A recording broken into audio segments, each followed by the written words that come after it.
You see, while the whole world knew Michael Jordan as the greatest basketball player ever, they didn't know about Elena Martinez.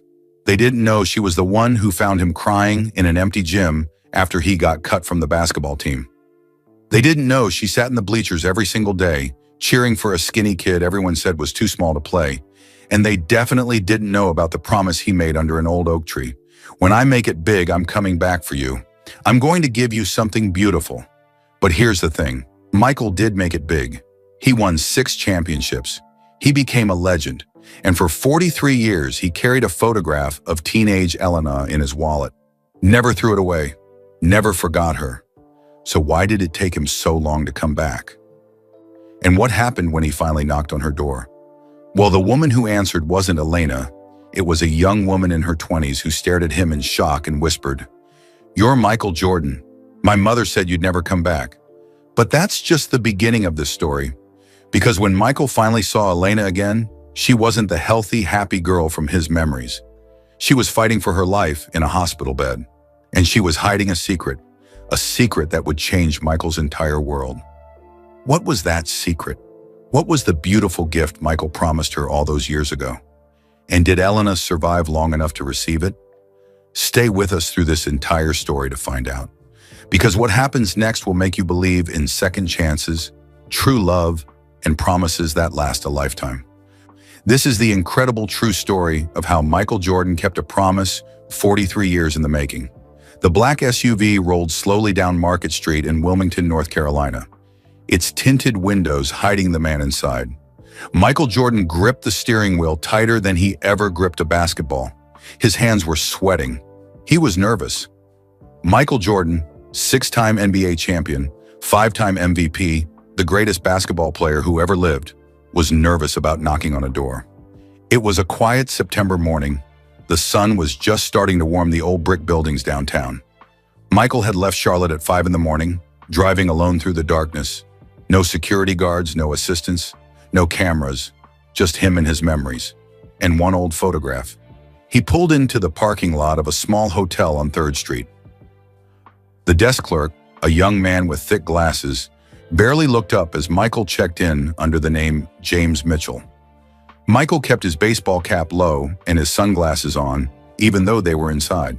"Room 212, the clerk said, sliding a key card across the counter. "Checkout is at 11. "Thank you," Michael said quietly. In his room, Michael sat on the edge of the bed and pulled out his wallet. His fingers found the photograph tucked behind his credit cards. He'd carried it for 43 years. The photo was worn at the edges, faded with time. It showed 2 teenagers at a school dance. The boy was tall and skinny, all arms and legs, wearing a jacket that was slightly too big. The girl was small and pretty, with dark hair and the brightest smile Michael had ever seen. 8th grade, 1978. Michael traced his finger over the girl's face. Elena Martinez, his first love, his first everything. He remembered the promise he'd made to her under the old oak tree behind Laney High School. He was 15 years old and she was holding his hand, telling him that one day he'd be the greatest basketball player in the world. "When I make it big," he'd told her, "I'm coming back for you. I'm going to give you something beautiful, something that shows you what you mean to me." Elena had laughed, her eyes shining. "You're going to forget all about me, Mickey." "Never," he'd promised. "I could never forget you." But life had other plans. College came. Basketball consumed everything. The NBA, championships, fame, marriage, divorce, another marriage, another divorce. Years melted into decades, yet he never threw away the photograph. 5 years ago, after his second divorce, Michael hired a private investigator. It took 18 months, but they found her, Elena Martinez, still in Wilmington, still using the same last name, still unmarried. Michael wanted to come right away, but something held him back. Fear, maybe. Shame that he'd waited so long. The worry that she'd moved on, that she wouldn't remember him the way he remembered her. But 3 weeks ago, the investigator called with news that changed everything. News that made Michael realize he couldn't wait another day. Now here he was, sitting in a cheap hotel room, working up the courage to do what he should have done 40 years ago. Michael changed into jeans and a plain white t-shirt. Nothing fancy, nothing that screamed Michael Jordan. He wanted Elena to see him, not the legend. He drove across town to Garden Avenue. The neighborhood was modest, small houses with neat yards, old cars parked on the street, kids' bikes lay on front lawns. An old man watered his flowers and waved as Michael drove past. Number 847. A pale yellow house with white shutters. The paint was peeling a little, and the porch sagged slightly on one side, but flowers bloomed in the window boxes. Michael parked across the street. His heart pounded in his chest like it did before the final shot of a championship game. But this was bigger than basketball. This was everything. He walked up the cracked sidewalk, climbed the 3 wooden steps to the porch, raised his hand to knock. He hesitated. What if she slammed the door in his face? What if she was angry that he'd stayed away so long? What if... The door opened before he could knock. A young woman stood there, maybe 23 or 24 years old. She had dark hair pulled back in a ponytail and Elena's exact same eyes. She wore nurse's scrubs and held a coffee mug that said, "World's Best Mom." She froze when she saw him. The mug slipped from her fingers and shattered on the porch floor. Hot coffee splashed everywhere, but she didn't seem to notice. "You're," she whispered, her voice shaking. "You're Michael Jordan." Michael nodded slowly, not trusting his voice. The young woman's eyes filled with tears. Her hand went to her mouth. "My mother," she said, her words barely audible. "My mother said you'd never come back." 1978, Laney High School, Wilmington, North Carolina. 14-year-old Michael Jordan sat alone in the empty gymnasium, his back against the cold concrete wall. Tears ran down his cheeks, but he didn't bother wiping them away. Nobody was there to see him cry anyway. The varsity basketball list was posted on Coach Lynch's door. Michael had checked it 5 times, his finger running down every single name. His wasn't there. Cut. He'd been cut from the team. "You're too small, Jordan," Coach Lynch had said that afternoon. "Maybe next year. Work on your game." Too small. Too skinny. Not good enough. Michael pulled his knees to his chest and buried his face in his arms. Basketball was everything to him. It was the only thing he was good at. The only thing that made him feel special. Now even that was gone. "Why are you crying?" Michael's head snapped up. A girl stood near the gymnasium door. He'd never seen her before. She had long dark hair, brown eyes, and she wore a denim jacket covered in patches. "I'm not crying," Michael lied, quickly wiping his face with his sleeve. The girl walked closer. She didn't look like she believed him. "You are crying. It's okay. I cry all the time." "I don't know you," Michael said defensively. "I'm Elena Martinez. I just moved here last week." She sat down on the floor next to him without asking permission. "I don't know anyone either." Michael studied her. She had a slight accent he couldn't quite place. "Where did you move from?" "Puerto Rico, San Juan. My mom wanted a fresh start after my dad died." "Oh." Michael didn't know what to say to that. "I'm sorry." "It's okay. It was last year. I still miss him every day." Elena pulled her knees up like Michael had, mirroring his position. "So why were you crying?" Michael hesitated. Then the words just tumbled out. "I got cut from the basketball team. I practiced all summer, every single day. I thought for sure I'd make it. But coach said I'm too small." Elena looked at him carefully. "You don't look that small to me. I'm shorter than all the other guys and skinny. Coach picked Leroy Smith instead, and he's way taller." "What's basketball?" Elena asked. Michael stared at her. "You don't know what basketball is?" "We didn't really play it in Puerto Rico. We played baseball mostly. My dad loved baseball." Her voice got quiet when she mentioned her father. For some reason, the fact that she didn't know basketball made Michael feel better. She wasn't judging him. She was just listening. "It's the best sport in the world," Michael explained. "You dribble the ball and try to shoot it through a hoop. The team with the most points wins."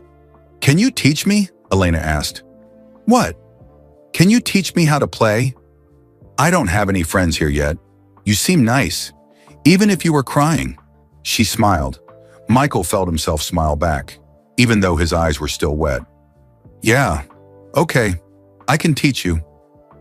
The next day after school, Elena met Michael at the outdoor courts near his house.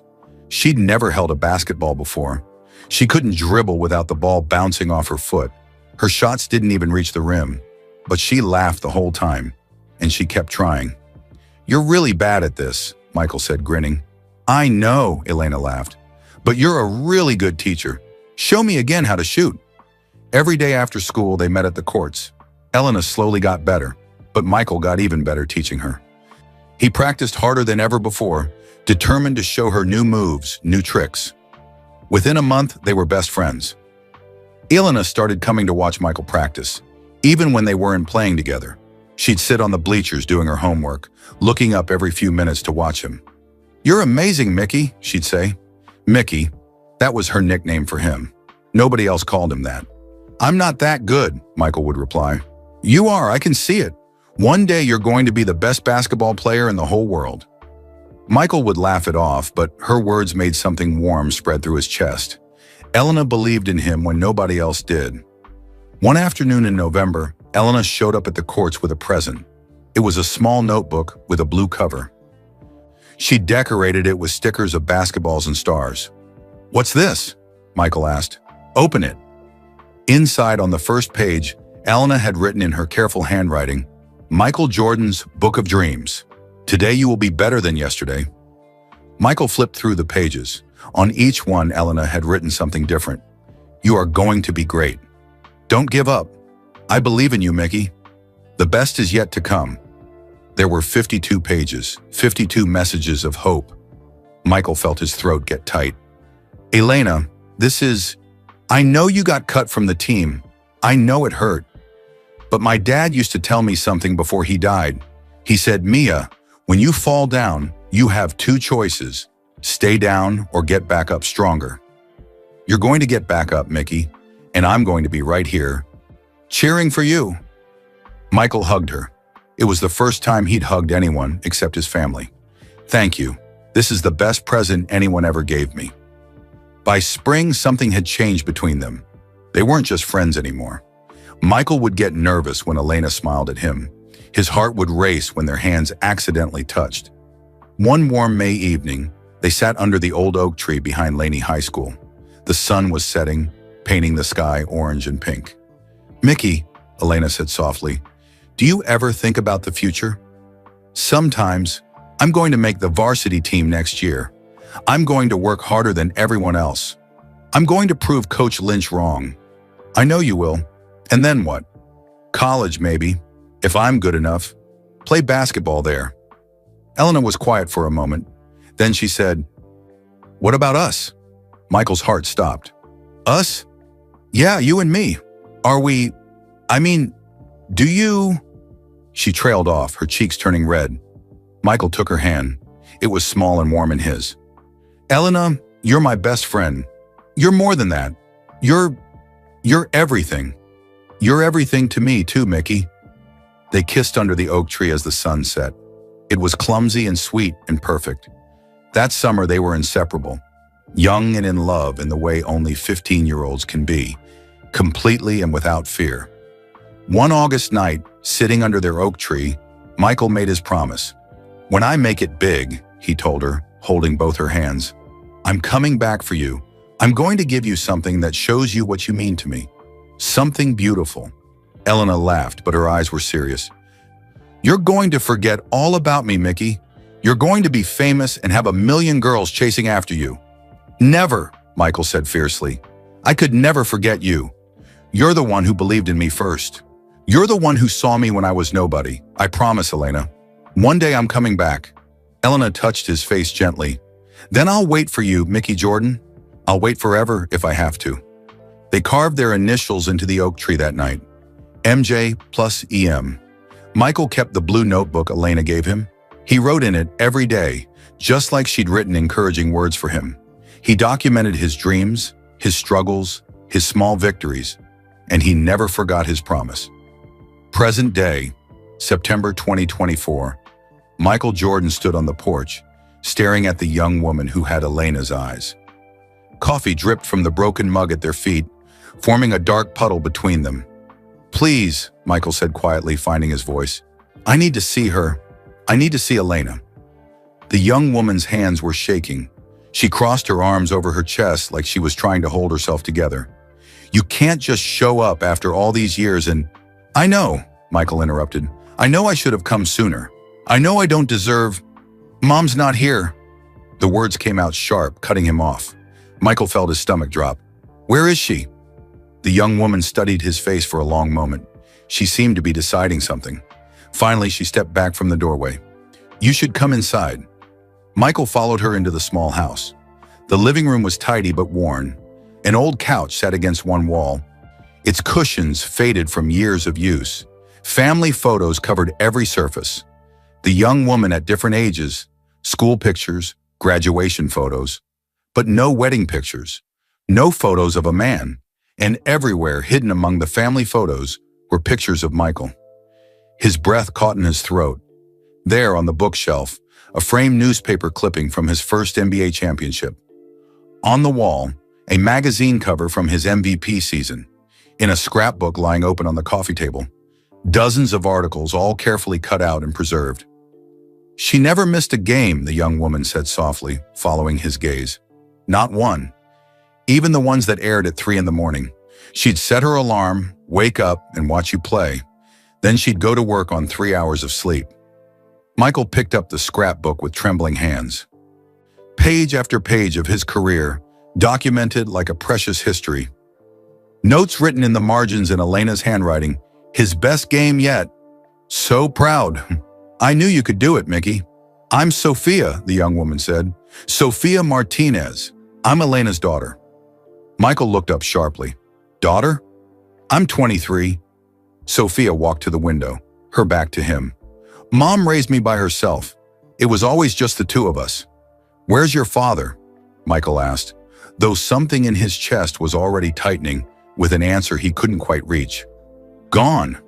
He left before I was born. At least that's what Mom always told people. Sophia's voice was strange, controlled. But I don't think that's the whole truth. Michael set down the scrapbook carefully. Sophia, where is Elena, please? Sophia turned around, and Michael saw tears streaming down her face. Wilmington General Hospital. She's been there for 3 days this time. This time? She has cancer, breast cancer, stage 3. She's been fighting it for 18 months. Sophia wiped her eyes roughly with the back of her hand. She works 2 jobs. Worked 2 jobs, I mean. During the day, she's a nurse at the hospital. At night, she used to clean offices downtown. She had to stop the night job 6 months ago when the treatments got too hard. Michael felt like someone had punched him in the stomach. Elena, his Elena, sick, fighting, alone. The medical bills are crushing us, Sophia continued, her voice breaking. Insurance doesn't cover everything. We've sold almost everything valuable we had. I work full-time and take classes part-time, trying to help. But it's not enough. It's never enough. Why didn't she reach out? Michael's voice came out hoarse. Why didn't she call me? I could have helped. I would have. Because she loves you, Sophia said simply. Because she didn't want to be the person who came back into your life asking for money. Because she has her pride. Because she said you had your own life, your own family, your own world. She said you were from a different lifetime. Michael sank onto the couch, his head in his hands. I've been looking for her for 5 years. I hired investigators. I found her 3 years ago. Sophia's eyes widened. You knew. For 3 years you knew where she was, and you never… I was still married, Michael said quietly. The second time. It was failing, had been failing for years, but I was still married. I couldn't come to her like that. I couldn't offer her half of myself. So I waited. I watched from a distance. I made sure she was safe, that she had what she needed. What are you talking about? Sophia interrupted. Michael looked up at her. The medical bills. About 6 months ago, didn't someone from the hospital call? Said there was an anonymous donor covering some of the costs? Sophia's mouth fell open. That was you. I couldn't let her suffer. I couldn't do nothing. She doesn't know. We thought it was from the hospital's charity fund. Sophia sat down heavily in a chair across from Michael. You paid her medical bills for 6 months, and she has no idea. My divorce was finalized 6 months ago, Michael continued. I've been planning what to do ever since. How to come back to her, how to make it right, how to keep the promise I made when I was 15 years old. Sophia was crying again. She talks about you constantly, even now, even sick, even exhausted from chemo. She talks about her Mickey. She tells me stories about teaching you basketball, about the oak tree, about the promises you made. She says you were the best thing that ever happened to her. She was the best thing that ever happened to me, Michael said, his own voice thick with tears. She believed in me before anyone else did, before I believed in myself. I need to see her, Sophia. Please, I need to tell her. There's something you need to know first. Sophia stood and walked to a closet. She pulled out an old shoebox, the kind that had held sneakers decades ago. She brought it to Michael and placed it in his lap. Open it, she whispered. Michael lifted the lid. Inside was a treasure trove of memories. The photograph from their 8th grade dance. The original, not the copy in his wallet. Ticket stubs from movies they saw together. A dried flower from the corsage he bought her for the homecoming dance. Letters he'd written to her during his first year of college, before he got too busy, before he stopped writing. And at the bottom, preserved in plastic, was a piece of notebook paper. Michael recognized it immediately, his handwriting from 1979, young and messy. I promise to come back for you. I promise to give you something beautiful. I love you forever. Mickey. His hands shook as he held the paper. She'd kept it. All these years, she'd kept his promise. She made me promise something, Sophia said quietly. When she first got diagnosed, when we thought she might not make it, she made me promise never to contact you. She said you had your own life. She said you'd moved on. She said the past should stay in the past. But, Michael looked up at her, but I don't think she really believed that. I think she's been waiting for you all along. I think every time she watched you play, every time she cut out another article, every time she told me another story about her Mickey, she was hoping you'd remember, hoping you'd come back. Michael carefully placed everything back in the shoebox except for the promise.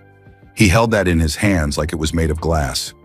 There's something else you should know, Sophia said. Her voice had changed, become more uncertain. Something Mom needs to be the one to tell you, but I think you should be prepared. You're coming back. It's going to change everything. Michael looked at her carefully. There was something in her face, something familiar that went beyond having Elena's eyes. The shape of her jaw, the way she stood, something that made his heart beat faster. Sophia, he said slowly, when's your birthday? Sophia met his eyes. June 15th, 2001. Michael did the math in his head. He'd left for the University of North Carolina in August 1981. 9 months before June would be September. Right around the time he left. Sophia, he whispered, but she held up her hand. Don't ask me questions I can't answer. Those answers have to come from Mom. She's the only one who can tell you the whole truth. She walked to the door and grabbed her purse from a hook on the wall. I need to get to the hospital. My shift started 10 minutes ago. If you want to come with me, if you want to see her, but I have to warn you, she's not the girl you remember. The cancer, the treatments, they've been hard on her. She's tired. She's thin. She doesn't look like she did in those old photos. Michael stood, still holding the promise paper. I don't care what she looks like. I just need to see her. I need to tell her I'm sorry. I need to keep my promise. Sophia studied him for a long moment. Then she nodded. Follow me in your car. But Michael, she used his first name for the first time. Don't break her heart again. She's been through enough. If you're not serious about this, if this is just nostalgia or guilt, turn around now. Because seeing you and then losing you again might actually kill her. I'm not going anywhere, Michael said firmly. Not this time. Not ever again. Sophia picked up her keys, then paused at the door. She kept everything, you know. Every newspaper clipping, every magazine article, every game. 43 years of loving you from a distance.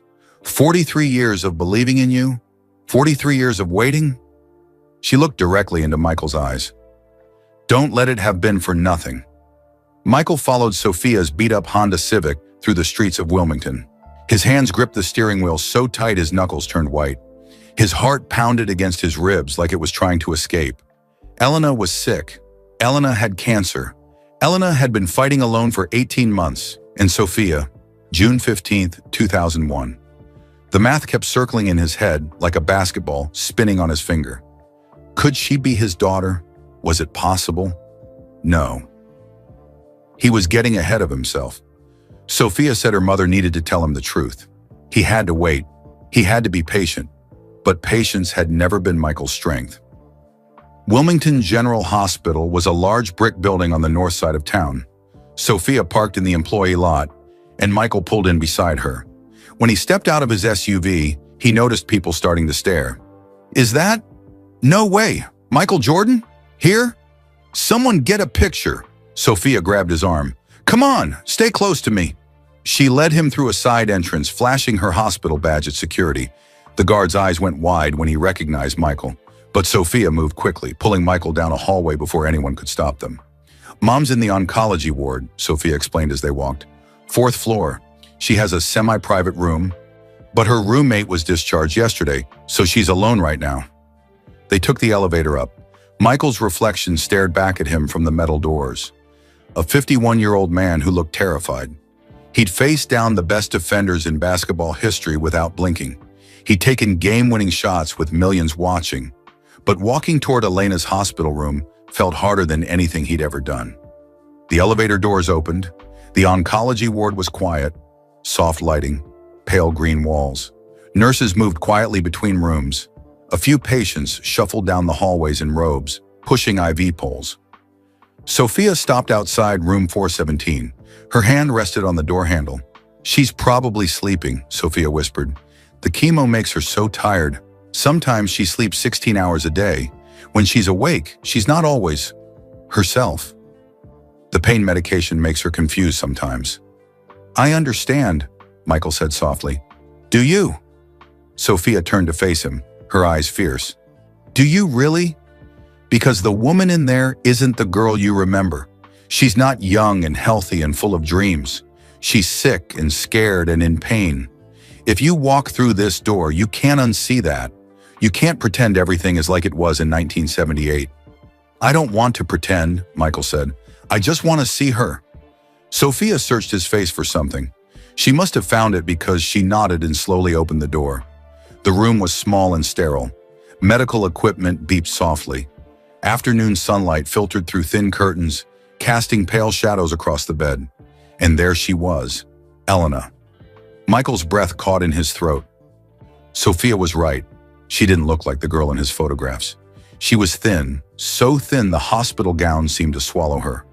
Her dark hair was gone, replaced by a simple scarf wrapped around her head. Her skin was pale and dark circles shadowed her eyes. But her face, her beautiful face, was still the same. The curve of her cheek, the shape of her lips, the small scar on her chin from when she fell off her bike, trying to impress him when they were 14.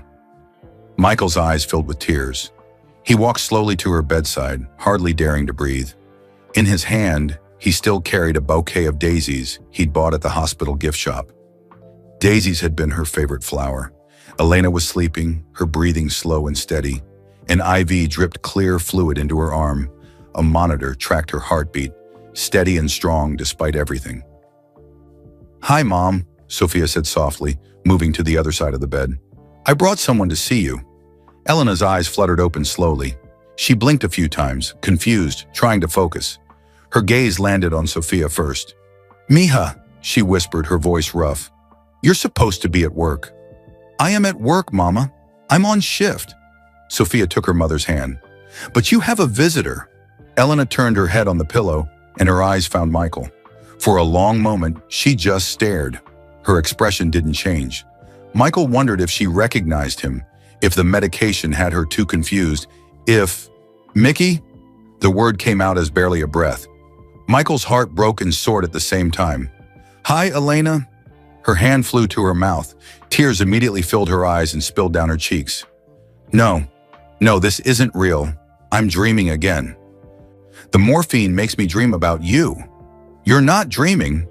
Michael set the flowers on the bedside table and knelt beside her bed so their faces were level. "I'm really here.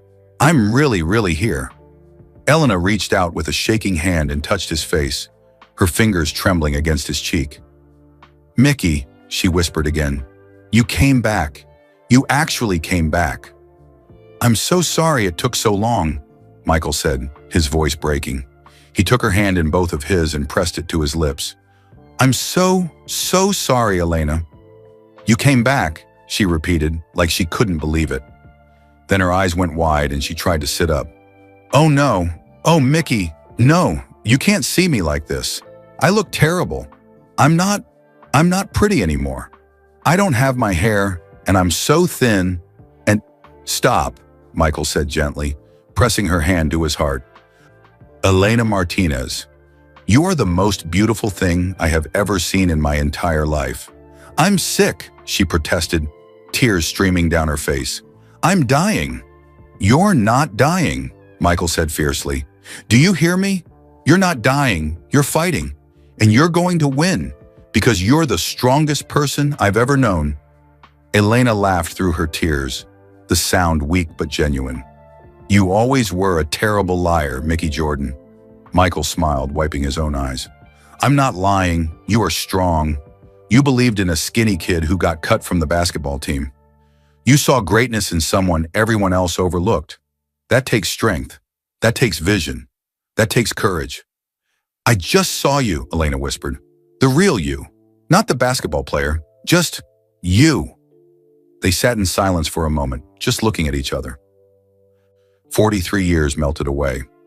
Michael was 15 again, sitting under the oak tree, holding Elena's hand and making promises about the future. "How did you find me?" Elena finally asked. "I've been looking for you for 5 years," Michael admitted. "I hired investigators. They found you 3 years ago." Elena's eyes widened. 3 years? Why didn't you come sooner?" "I was married. It was ending, but I was still married. I couldn't come to you like that. I couldn't offer you pieces of myself. I wanted to come to you free, whole, ready to give you everything." "Mickey," Elena said softly, "you don't owe me anything. You lived your life. You became everything I knew you would be. I watched every game. I cheered for you. I was so proud." "Sophia showed me the scrapbooks," Michael said. "All the newspaper clippings, all the articles. You kept everything." Elena's cheeks flushed slightly. "I couldn't help it. I needed to know you were okay. I needed to see you shine." "Why didn't you ever reach out?" Michael asked. "All those years. You could have called, written, anything." Elena looked away toward the window. "Because you were meant for the world, Mickey. You were meant to fly. I was just the girl who gave you wings. I didn't want to be the anchor that pulled you down." "You were never an anchor," Michael said urgently. "You were my foundation. You were the reason I kept fighting when things got hard. Every championship, every victory, it was all because of you. Because you believed in me first." "I'm glad," Elena whispered. "I'm glad I could give you that." Sophia cleared her throat from the corner of the room. "I need to check on my other patients. I'll be back in 20 minutes. She looked at her mother, then at Michael. "Don't tire her out too much." After Sophia left, Michael pulled a chair close to Elena's bed. He didn't let go of her hand. "Tell me about your life," Elena said. "Tell me about your family, your children." Michael took a deep breath. "I have 3 sons from my first marriage. Jeffrey, Marcus, and Jason. They're grown now. Good men. I'm divorced twice. You probably knew that from the news." "I did," Elena admitted. "I'm sorry it didn't work out." "I'm not," Michael said honestly. "Both times I was trying to find what I had with you. Both times I failed because I was looking for someone who didn't exist anywhere else. There's only one Elena Martinez." Elena's eyes glistened with fresh tears. "Don't say things like that." "Why not? It's true." "Because I'm dying, Mickey, and I don't want you to waste your life on a dying woman." "You're not dying," Michael repeated firmly. "And even if you were, which you're not, I've already wasted 43 years. I'm not wasting another second." Elena tried to laugh, but it turned into a cough. Michael quickly grabbed the water cup from her bedside table and held the straw to her lips. She drank slowly, wincing. "The cancer is bad," she said once she could breathe again. "Stage 3. The doctors say I have a year, maybe 2 if the treatment works." Then we'll make sure the treatment works, Michael said. I'm going to get you the best doctors, the best care, whatever you need. I can't afford— I can, Michael interrupted. Let me help you, Elena. Please, let me do this one thing. Elena studied his face for a long moment. Why, Mickey? Why do you care so much about a girl you haven't seen in over 40 years? Michael pulled out his wallet. From behind his credit cards, he extracted the old photograph. Two teenagers at a school dance, smiling at the camera like they had the whole world ahead of them. Because I never stopped loving you, he said simply. I carried this picture for 43 years. Through college, through the NBA, through 2 marriages and 2 divorces, I carried you with me everywhere I went. You want to know why I took the last shot in every important game? Because I pretended you were watching. I pretended I was making that shot for you. Elena took the photograph with shaking hands. You kept this? I kept everything. The blue notebook you gave me, the letters you wrote, the promise I made under the oak tree. He pulled out the piece of paper Sophia had shown him, now safely tucked in his jacket pocket. Remember this? Elena gasped when she saw her own handwriting. His promise to come back, to bring her something beautiful. I never forgot, Michael said, and I'm here to keep my promise, if you'll let me. What promise? Elena whispered. To give you something beautiful, Michael said. But first you have to get better. You have to fight for me, Elena. The way you fought for me all those years ago when nobody else believed. Will you fight? Will you let me help you fight? Elena was crying again, but she was nodding. Yes, I'll fight. Good, Michael said, bringing her hand to his lips again, because I'm not going anywhere. I'm staying right here in Wilmington until you're better. And then, when you're strong enough, I'm going to show you what I've been planning. I'm going to keep my promise. Mickey, Elena said, her voice urgent now, there's something I need to tell you. Something about Sophia. Something I should have told you a long time ago. Michael's heart started racing. I think I know. You can't possibly— June 15th, 2001, Michael said quietly, 9 months after I left for college. Elena's eyes went wide. She opened her mouth, then closed it. Tears streamed down her face. Before she could speak, the door burst open. A nurse rushed in, looking flustered. I'm sorry, but there are reporters in the lobby. Someone spotted Michael Jordan coming into the hospital. We need to move you to a private room for Elena's safety and privacy. Michael stood immediately. Do it. Get her the best room you have. I'll handle the reporters. The nurse nodded and hurried out. Elena grabbed Michael's hand weakly. Mickey, wait. We need to talk about— Rest, Michael said gently. We have time now. We have all the time in the world. But you need to rest, get stronger. Then we'll talk about everything, I promise. He leaned down and kissed her forehead softly. I'll come back tomorrow, and the day after that, and the day after that, every single day until you're well. You promise? Elena whispered. I promise, Michael said, and this time I'm keeping it. As he walked toward the door, Elena called out weakly, Mickey? He turned back. Thank you, she said. Thank you for coming back. Michael smiled, his heart so full it ached. Thank you for waiting. Michael stood in the hospital parking lot surrounded by reporters. Cameras flashed in his face.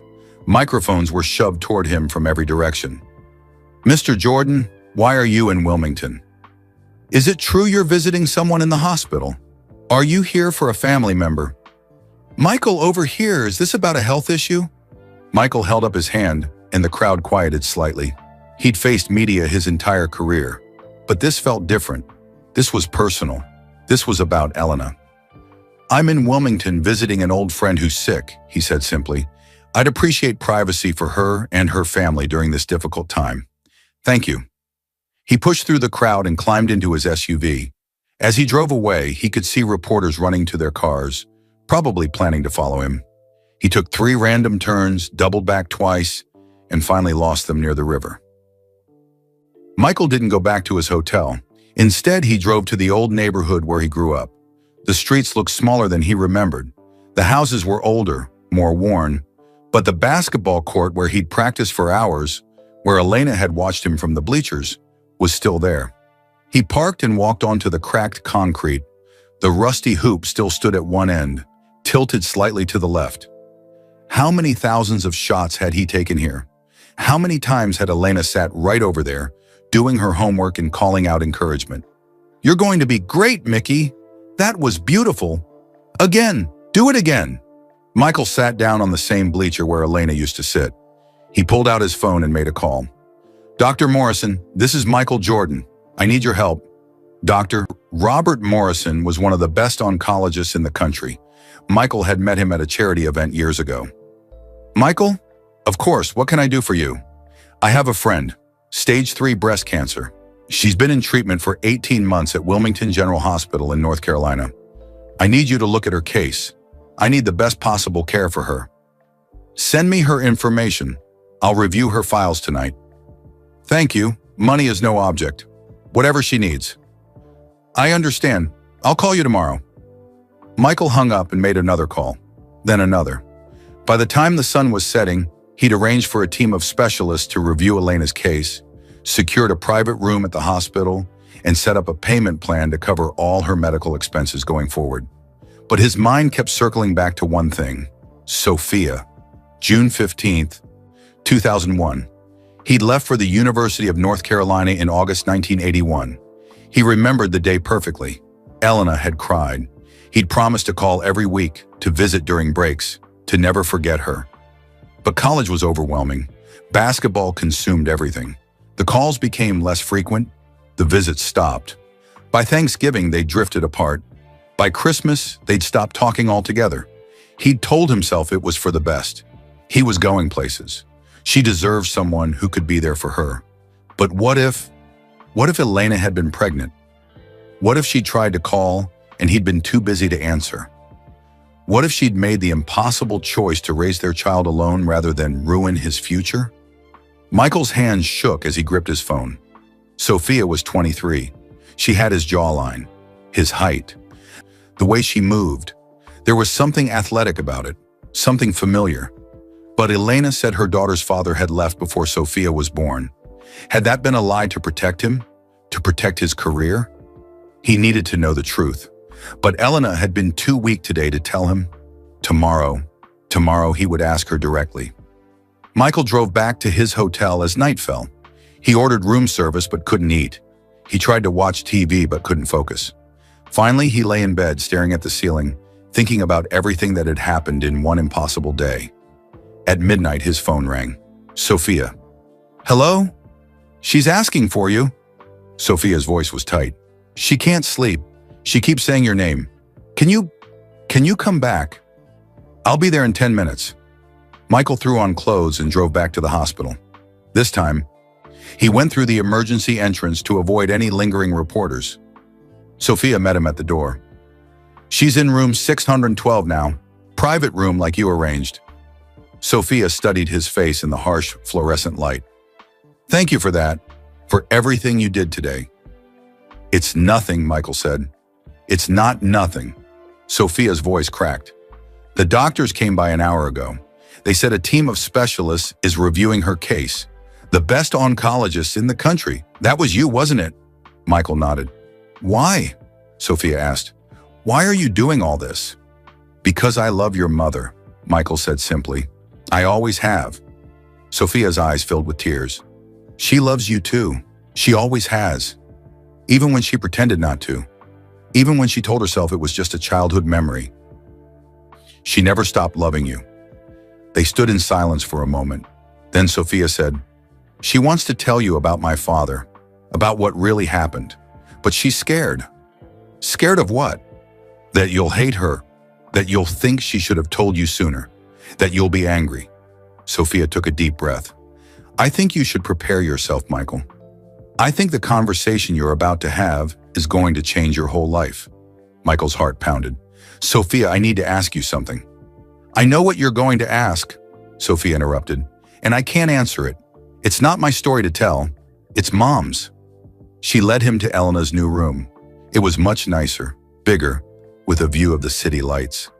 Elena was awake, sitting up slightly in bed. She looked so small against the white sheets. "Mickey," she said when she saw him. "You came back." "I'll always come back," Michael said, moving to her bedside. Sophia quietly left the room, closing the door behind her. Elena reached for Michael's hand. "Sit, please. We need to talk." Michael sat, his heart racing so fast he could hear blood rushing in his ears. "I lied to you today," Elena began. "Well, not lied exactly, but I didn't tell you the whole truth."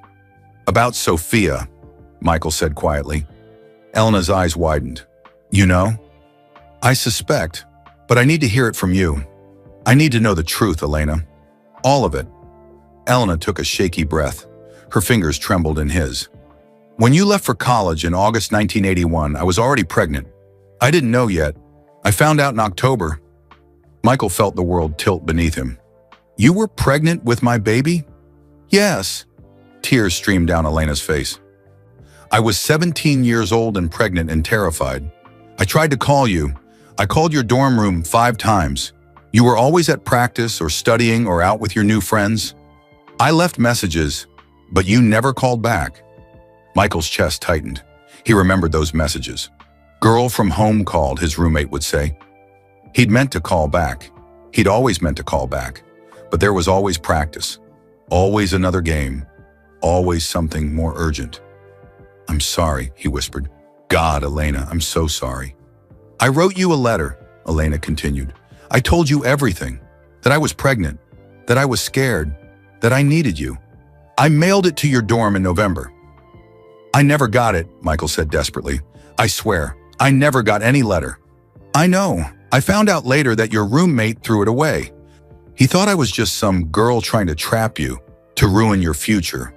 He told me years later, when I finally tracked him down. He said he was protecting you. Elena laughed bitterly.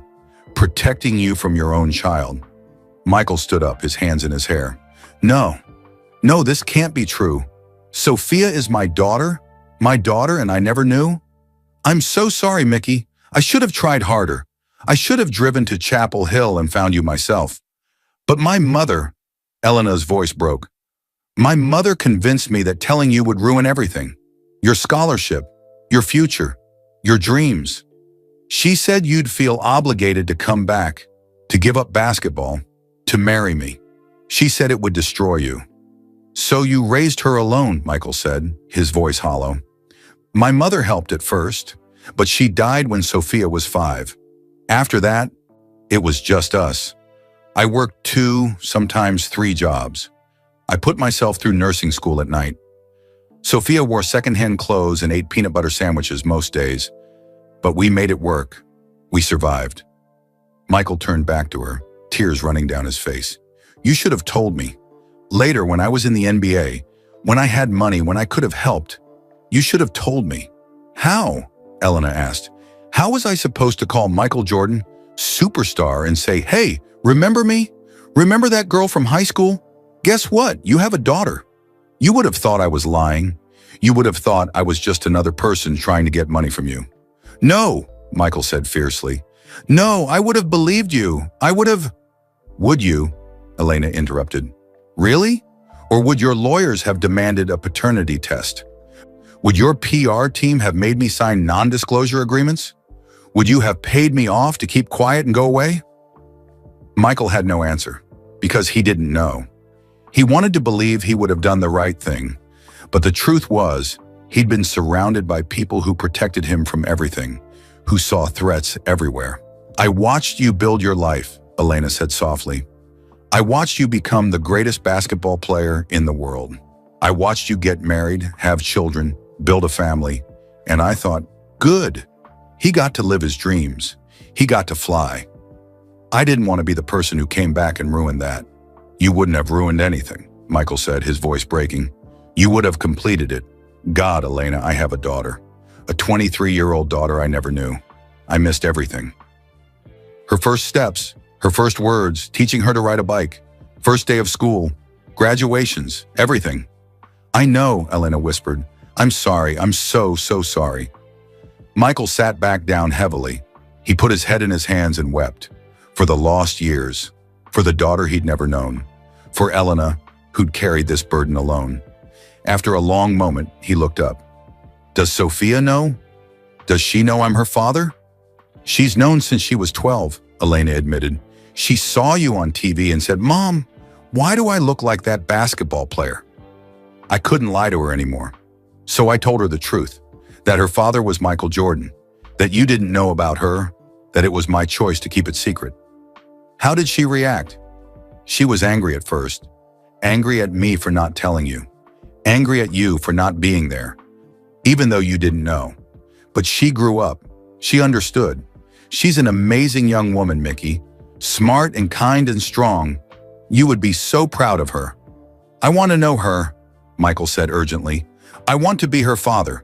It's 23 years too late, but I want to try. Will she let me? Will you let me? Elena studied his face. Are you sure? This is going to be complicated. The media will find out. Everyone will know. Your other children might feel betrayed. Your ex-wives will probably sue for more money. This is going to turn your life upside down. I don't care, Michael said. I've spent my whole life chasing basketballs and trophies and glory. And you know what? None of it matters. None of it fills the empty space inside me. The only time I was ever truly happy was sitting under an oak tree with a girl who believed in me. I lost you once because I was young and stupid. I'm not losing you again. And I'm not losing Sophia. Not now. Not ever. Elena smiled through her tears. You always were stubborn, Mickey Jordan. And you always believed in me, even when you shouldn't have. Michael leaned forward and kissed her forehead gently. We're going to figure this out together. The cancer, Sophia, everything. We're going to be a family. However long we have, we're going to be a family. What about the promise? Elena asked. You said you came back to give me something beautiful. Michael smiled mysteriously. I did, but you have to get stronger first. The specialists are going to start a new treatment plan next week. You're going to fight this cancer and you're going to win. And when you're better, when you're strong enough, I'm going to show you what I've been planning. I'm going to show you exactly what you mean to me. Can't you give me a hint? Elena asked, a small smile playing at her lips. Nope, you have to wait, just like you waited for me all these years. Michael stood and kissed her hand. Get some sleep. I'll be back first thing in the morning, and every morning after that. As he walked toward the door, Elena called out, Mickey? He turned. I never stopped loving you, she said. Not for one single day. I never stopped loving you either, Michael replied. And now we get to start over. Now we get to do it right. Outside the room, Sophia was waiting. She looked at Michael with her mother's eyes, his eyes, and said, She told you? She told me. Michael's voice was thick. Sophia, Don't apologize, Sophia interrupted. You didn't know. Mom made her choice, and I've made peace with it. The question now is, what happens next? Michael looked at this young woman, his daughter, and felt his heart break and heal at the same time. Next, we become a family, he said. If you'll have me. Sophia's eyes filled with tears. I've waited my whole life to hear you say that. Michael opened his arms and Sophia stepped into them. Father and daughter, meeting for the first time as family. I have so much to make up for, Michael whispered. Then let's start now, Sophia said. Let's start right now. 2 weeks later, Michael sat in the hospital cafeteria with Sophia, 2 cups of terrible coffee between them. It was 6 in the morning, and they'd both been up all night. Elena had a bad reaction to the new treatment, and the doctors had worked through the night to stabilize her. But she was better now, sleeping peacefully upstairs. Tell me about when you were little, Michael said. It was a question he'd asked a dozen times over the past 2 weeks. He couldn't get enough. 23 years of stories to catch up on. Sophia smiled tiredly.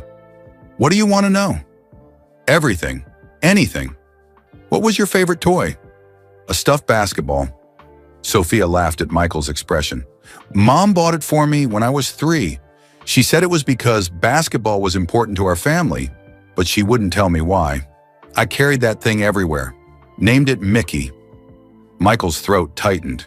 You named it Mickey? Yeah. Mom would get this sad look on her face every time I said the name, but she never told me to change it. Sophia took a sip of her coffee and made a face. This is awful. Worst coffee I've ever had, Michael agreed. Tell me more. What about school? Were you good at sports? I played basketball in middle school. I was pretty good, actually. Made varsity as a freshman in high school. Sophia's smile faded. But I had to quit sophomore year. Why? Mom got sick the first time. Breast cancer, stage 1. She beat it, but the medical bills were crushing. I needed to work after school instead of practice. I got a job at the grocery store, then added another one on weekends at a nursing home. Michael felt like someone had punched him in the chest. While he'd been making millions, endorsing shoes, living in mansions, his daughter had been working 2 jobs just to help pay her mother's medical bills. I could have helped, he said, his voice rough. If I'd known. But you didn't know, Sophia said gently, and Mom made sure of that. She was so proud, Mickey, too proud. She'd work herself to death before she'd ask for help. She's not working anymore, Michael said firmly. I've set up accounts to cover all her expenses. The house is paid off. The medical bills are handled. She never has to worry about money again. She doesn't know how to accept help, Sophia warned. She's going to fight you on it. Then she'll lose, Michael said with a small smile, because I'm just as stubborn as she is. They sat in comfortable silence for a moment. Over the past 2 weeks, Michael and Sophia had spent hours together, talking, learning each other, building something that felt like a father-daughter relationship. It wasn't easy. There were awkward moments. Times when Sophia called him Michael instead of Dad, and he'd flinch. Times when he'd start to give her advice, and then remember he had no right to tell her what to do. But they were trying. Both of them were trying so hard. I need to tell you something, Sophia said suddenly. Something Mom doesn't know yet. Michael looked up. What is it? I got accepted to medical school, Duke University, full scholarship. Sophia's eyes filled with tears. The letter came 3 days before you showed up at our house. I haven't told Mom yet because she's too sick, and I don't want her to worry about me leaving. Sophia, that's amazing, Michael said. You should be celebrating. Why haven't you told her? Because I'm not going. What? Why not? Mom needs me. I can't leave her now, not when she's this sick. I deferred for a year. But even that, I don't know if she'll make it through the new treatment. I can't be 3 hours away if something happens. Michael reached across the table and took his daughter's hand. You're going to Duke. I can't. Yes, you can, because I'm here now. I'll take care of your mom. I'll be here every single day.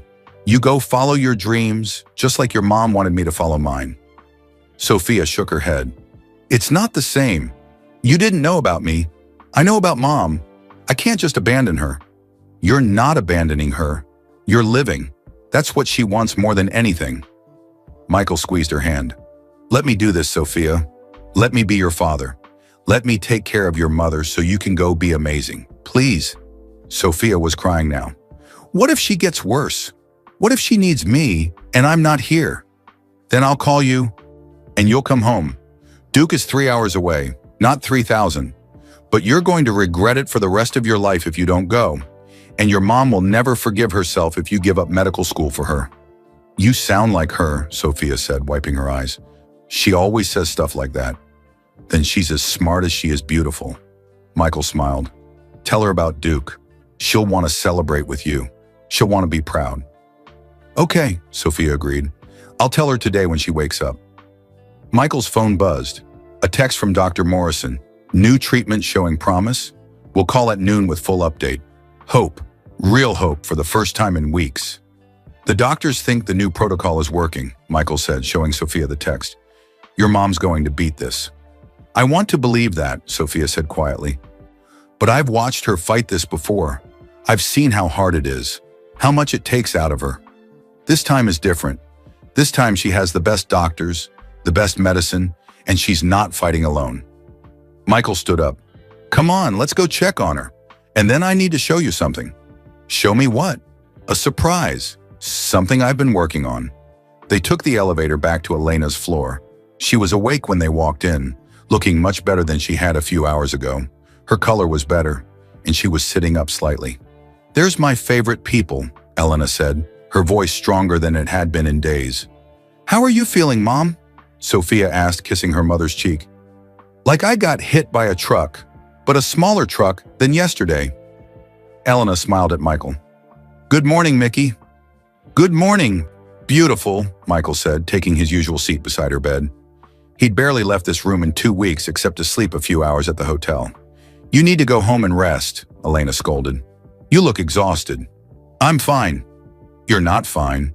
You have dark circles under your eyes and you're wearing the same shirt you wore yesterday. Michael looked down. She was right. How do you always notice everything? Because I've been watching you for 43 years, Mickey Jordan. I know your face better than my own. Sophia cleared her throat. Mom, I have some news. Elena turned to her daughter. What kind of news? I got accepted to medical school, Duke University, full scholarship. Elena's face lit up brighter than Michael had seen since he'd arrived. Mija, that's wonderful. That's amazing. Why didn't you tell me sooner? I was waiting for the right time, and I wanted to talk to you about something. Sophia took a deep breath. I deferred for a year because of your treatment, but Michael thinks I should go this fall anyway. He says he'll stay here and take care of you. Elena's smile faded. She looked at Michael. You can't put your life on hold for me. I'm not putting my life on hold, Michael said. I'm finally starting to live it. Elena, I've spent the last 2 weeks right here in this room, and I've been happier than I've been in decades. This is where I want to be. This is where I need to be. But your business, your commitments, can wait, can be handled remotely, can be delegated to other people. Michael took Elena's hand. You and Sophia are my priority now. Everything else comes second. Elena's eyes filled with tears. I don't deserve this. I don't deserve you staying here, giving up everything. You deserve so much more than this, Michael interrupted. You deserve 43 years of me being here. You deserve me being there when Sophia was born. You deserve me helping with midnight feedings and diaper changes and first days of school. Since I can't go back and fix those years, I'm going to be here for every single day going forward. Mickey, Elena whispered. Let Sophia go to Duke, Michael said gently. Let her follow her dreams like you let me follow mine. And let me stay here and take care of you. Let me finally be the man I should have been all along. Elena looked at her daughter. You really want to go? More than anything, Sophia admitted. But not if it means leaving you alone. You won't be leaving me alone, Elena said, squeezing Michael's hand. I'll have Mickey, and apparently he's not going anywhere. Definitely not going anywhere, Michael confirmed. Sophia hugged her mother carefully, mindful of the IV lines. Thank you, Mama. Thank you for always believing in me. That's what mothers do, Elena said. We believe in our babies even when they don't believe in themselves. After Sophia left to start her shift, Michael and Elena sat in comfortable silence. The morning sun streamed through the window, painting everything golden. I have something to show you, Michael said.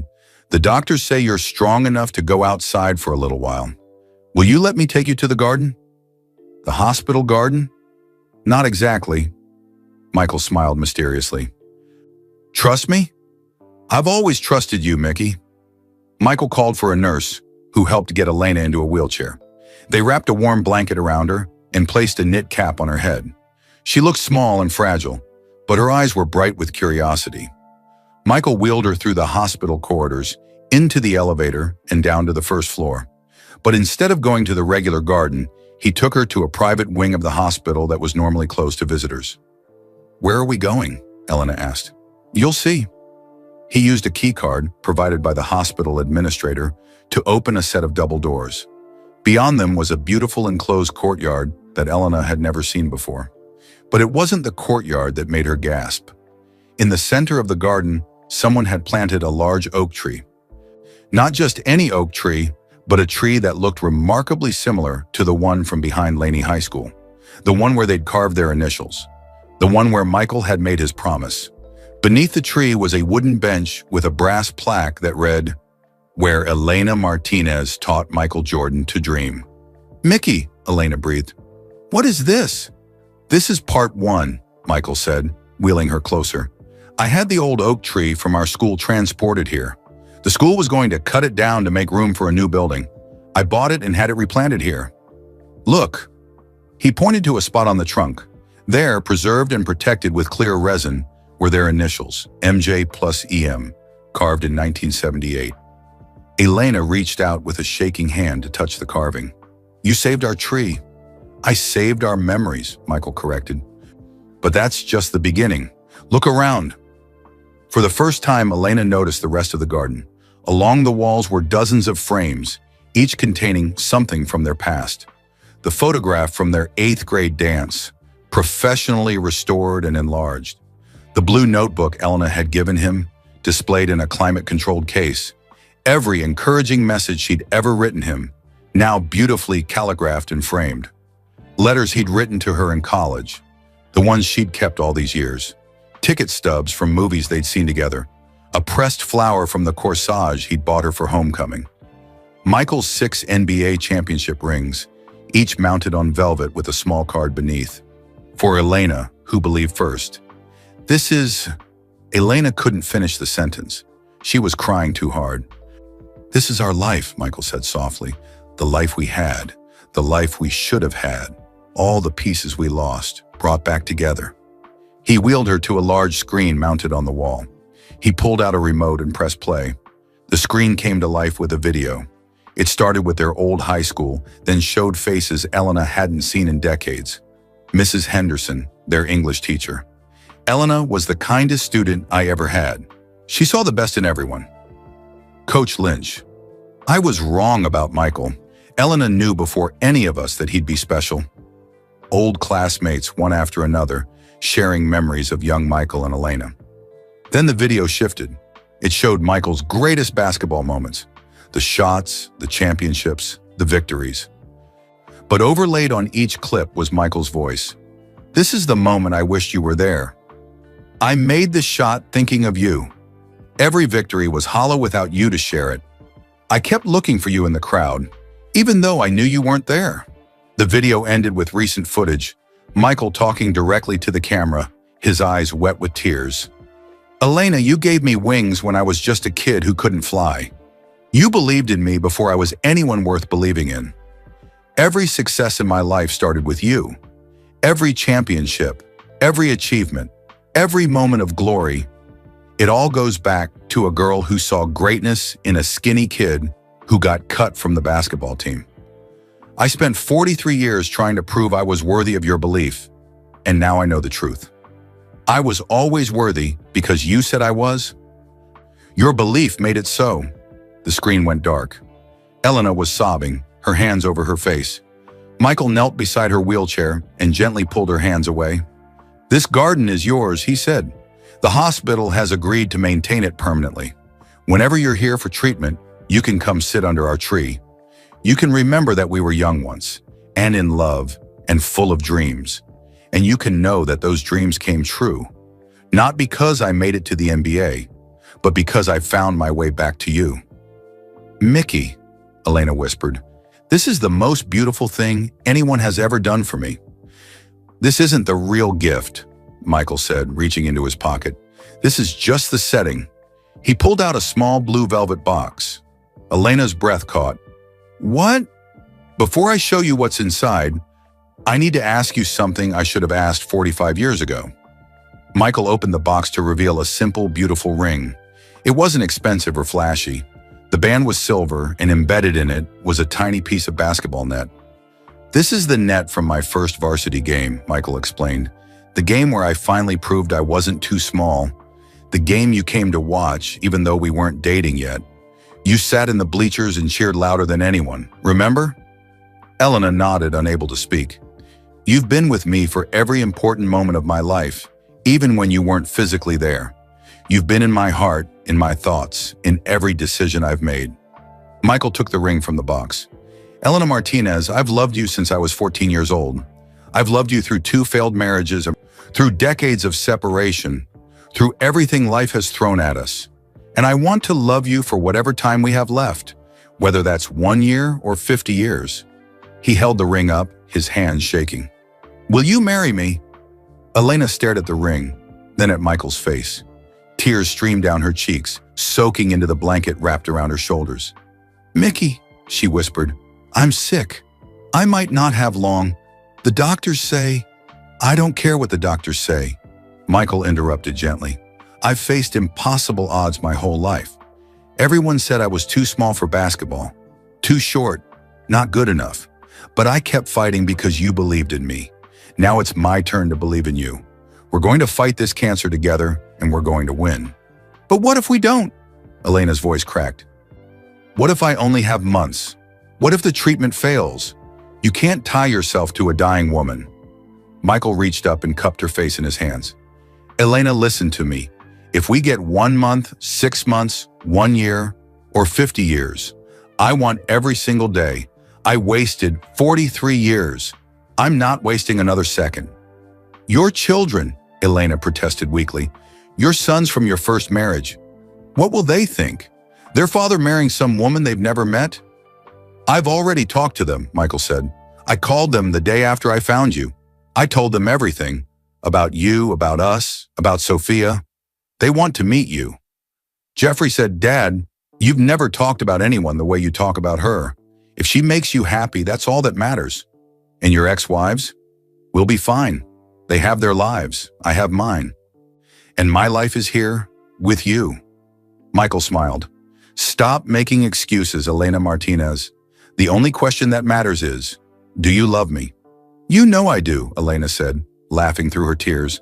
I never stopped loving you, not for one single day. Then say yes. Let me be your husband. Let me take care of you. Let me finally keep the promise I made when I was 15 years old. Elena looked down at the ring again. The tiny piece of basketball net gleamed in the sunlight. She thought about that first varsity game. She'd been so nervous for him, sitting in those bleachers, praying he'd do well. When he'd made his first basket, she'd screamed so loud she lost her voice. He'd looked up into the stands, found her face, and smiled. That smile had said everything. This is for you. All of it is for you. Yes, Elena whispered. Yes! Michael's face lit up like sunrise. Yes, Mickey Jordan. I'll marry you. I'll marry you 1,000 times over. Michael slipped the ring onto her finger. It fit perfectly, like it had been waiting 43 years to find its home. Then he leaned forward and kissed her, gently, carefully, like she was made of glass. When they pulled apart, Elena was smiling wider than she had in months. I can't believe this is real, she said. I keep thinking I'm going to wake up and you'll be gone again. I'm not going anywhere, Michael promised. Never again. They sat in the garden for another hour, holding hands, watching the sunlight filter through the oak tree's leaves. Michael told her about his plans, how he'd already arranged for a small wedding right here in the garden when she was stronger. How he'd found a beautiful house in Wilmington with a garden and a room for Sophia when she came home from Duke. You bought a house? Elena asked. 3 days ago. It has 5 bedrooms, a big kitchen, and a yard with room for another oak tree if you want one. Michael grinned. I'm moving to Wilmington permanently. My business can be handled remotely, and honestly, I'm ready to step back from public life. I want to focus on family, on you and Sophia, on building the life we should have had. Mickey, you can't just give up everything for me. I'm not giving up anything. I'm finally gaining everything that matters. Michael squeezed her hand. Do you know what I realized sitting in that hospital room with you these past 2 weeks? All the championships, all the fame, all the money, none of it made me happy. Not really. The only time I was ever truly happy was when I was with you. So I'm choosing happiness. I'm choosing you. Elena leaned her head on his shoulder. What did I do to deserve you? You believed in me, Michael said simply. When nobody else did, you believed. A nurse appeared at the garden entrance. I'm sorry to interrupt, but Elena needs to rest. The doctors want to run some tests this afternoon. Michael nodded and began wheeling Elena back inside. As they passed the frames on the wall, all their memories preserved and protected, Elena spoke quietly. There's something I need to tell you about Sophia. Something I should have told you 2 weeks ago. Michael's hands tightened on the wheelchair handles. I know she's my daughter, if that's what you mean. It's more than that. Elena took a shaky breath. When you left for college, I was heartbroken. I cried for days. My mother kept saying I'd get over it, that first love never lasts, that you'd forget about me and I'd forget about you. But you didn't forget, Michael said. No, and then I started feeling sick in the mornings. I was tired all the time. I missed my period. Elena's voice dropped to almost a whisper. I was 17 and pregnant, and I was terrified. They reached the elevator. Michael pressed the button, then knelt beside the wheelchair so he could look into Elena's eyes. "Tell me everything," he said gently. "Start from the beginning." The elevator doors opened, but Michael didn't move. Elena needed to talk, and he needed to listen. "I tried to call you," Elena continued, "over and over. Your roommate always said you were busy. At practice, at study groups, out with friends. I left messages, but you never called back." "I'm sorry," Michael said, his voice rough with emotion. "God, Elena, I'm so sorry. I know you didn't ignore me on purpose. You were living your dream. You were becoming everything I knew you would be." Elena wiped her eyes. "Finally, I wrote you a letter. I poured my heart out. I told you I was pregnant, that I was scared, that I needed you. I told you I loved you, and I'd support whatever decision you made, whether you wanted to be involved or not." "I never got that letter," Michael said. "I swear on everything I love, I never got it. I found out later that your roommate, Dave something, I can't remember his last name, threw it away. He thought I was trying to trap you, trying to ruin your future for money." Michael closed his eyes, pain washing over him. "When did you find this out?" "About 5 years ago. I hired my own investigator. Cost me a whole month's salary to track him down. I needed to know if you got my letter and just didn't care, or if something else had happened. Dave told me everything. He said he was protecting you from some townie trying to baby trap a future NBA star. He wasn't even sorry." "I'll find him," Michael said darkly. "It doesn't matter now," Elena interrupted. "What's done is done. The point is, you never knew. And by the time I realized you weren't going to respond, I was 4 months pregnant and showing. My mother made me a deal. She'd help me raise the baby if I promised never to contact you. She said telling you would ruin both our lives. Yours because you'd feel obligated to give up basketball. Mine because you'd resent me forever for trapping you." "She was wrong," Michael said fiercely. "Maybe, but I was 17 and scared, and I believed her. So I agreed." Elena looked down at her hands. "Sophia was born in June. The minute I held her, I knew I'd made the right choice keeping her. But I also wondered every single day if I'd made the wrong choice not telling you. How did you manage? Money, support, everything?" "My mother helped until she died when Sophia was 5. After that, it was just us. I worked as a waitress, then went to nursing school at night. Sophia stayed with neighbors or did her homework in hospital break rooms.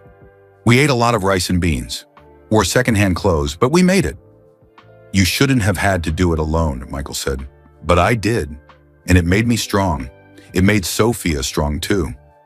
Elena smiled through her tears. "She's the best thing I ever did, Mickey. She's smart and kind and brave. You're going to love her when you really get to know her." "I already love her," Michael said. "She's our daughter, part you, part me. How could I not love her?" They finally got in the elevator. As it rose toward Elena's floor, Michael held her hand and thought about everything she told him. 23 years. His daughter had lived 23 years without him. But there was something Elena wasn't saying. He could see it in her eyes. Something she was holding back. When they reached her room and got her settled back in bed, Michael sat beside her and asked, "What else? There's something you're not telling me." Elena looked startled. "How do you always know?" "Because I know you. Even after all these years, I know your face. I know when you're hiding something.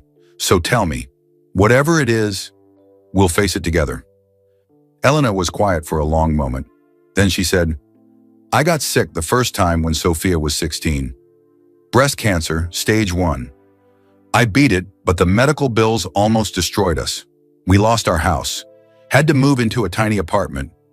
Sophia had to quit basketball and get 2 jobs just to help pay the bills. While I was making millions endorsing shoes," Michael said bitterly. "You didn't know," Elena said again. "Mickey, you have to stop blaming yourself for things you couldn't control. What happened after you beat the cancer?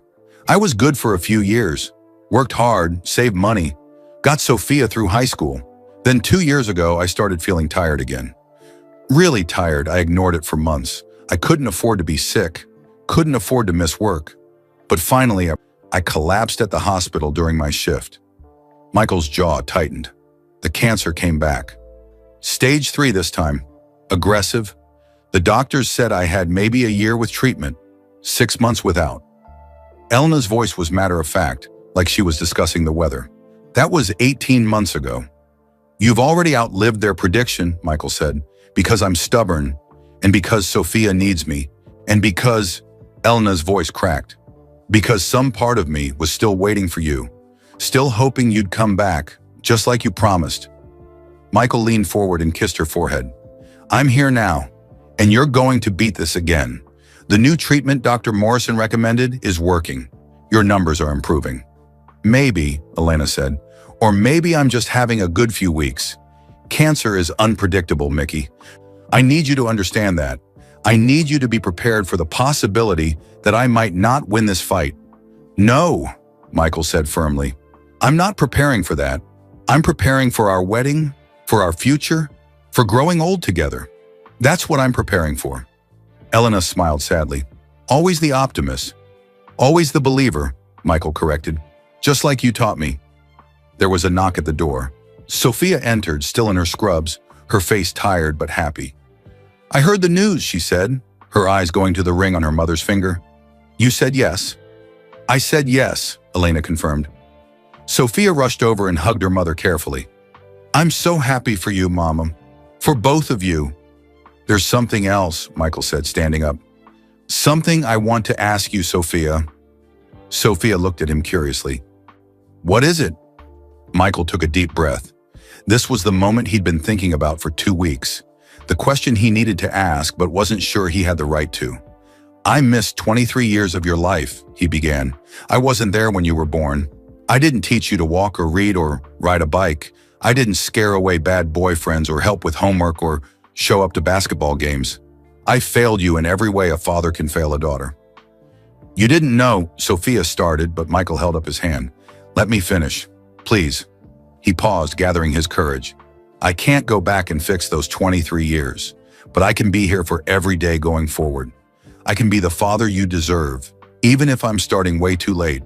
So I'm asking you, will you let me? Will you let me be your dad? Sophia's eyes filled with tears. Mickey, I know I have to earn it, Michael continued quickly. I know I can't just show up and expect you to call me dad after one conversation. But I want to try. I want to be there for you. I want to walk you down the aisle someday. I want to meet your children and be their grandfather. I want all of it, Sophia, if you'll let me. Sophia looked at her mother. Elena was crying too, nodding encouragement.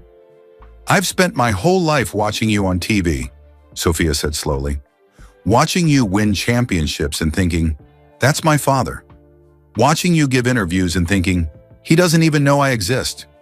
Watching you live this incredible life and feeling like I was on the outside looking in. Michael's heart sank. She was going to say no.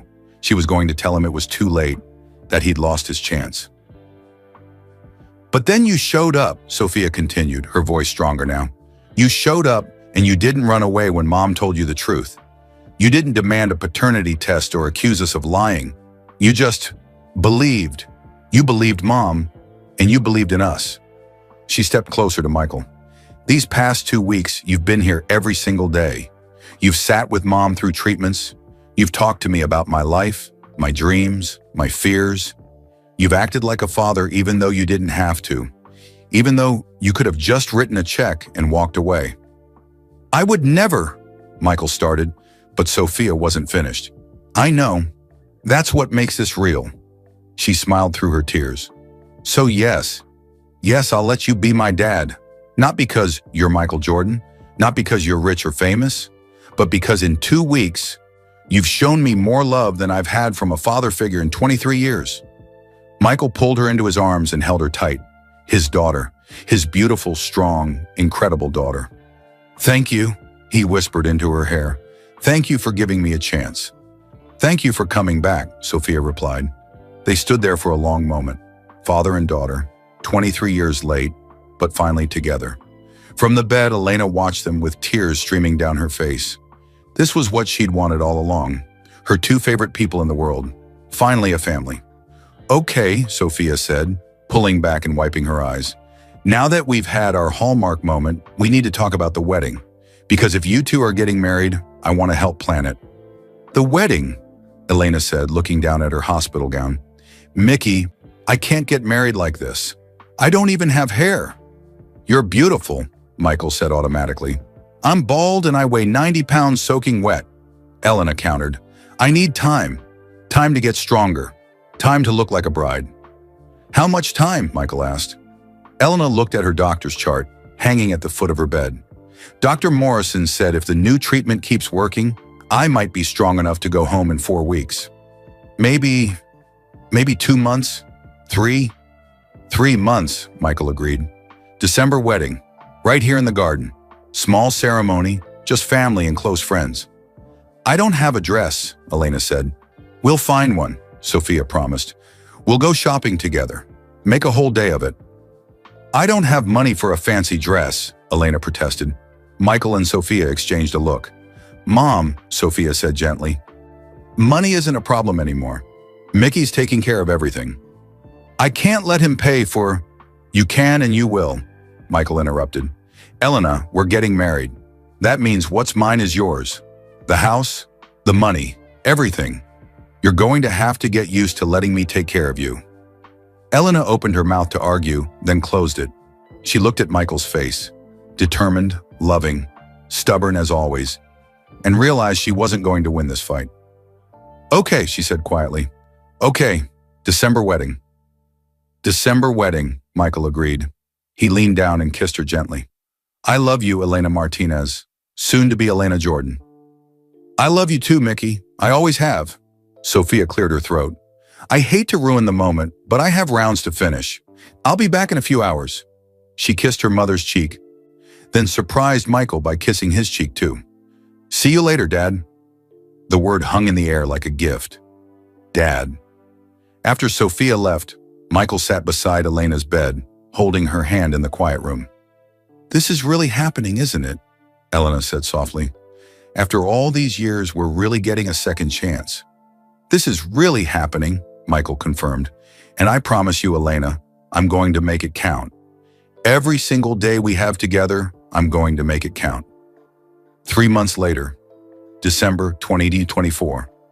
The garden Michael had created sparkled with tiny white lights. Every tree branch, every fence post, every corner glowed with soft illumination. It was evening, just as the sun was setting, painting the sky in shades of pink and gold. Michael stood under the oak tree, wearing a simple black suit. It was the same suit he'd worn to accept his final NBA championship trophy, but tonight felt more important than any basketball game ever had. His hands were shaking. You nervous, Dad? Michael turned to see Sophia beside him.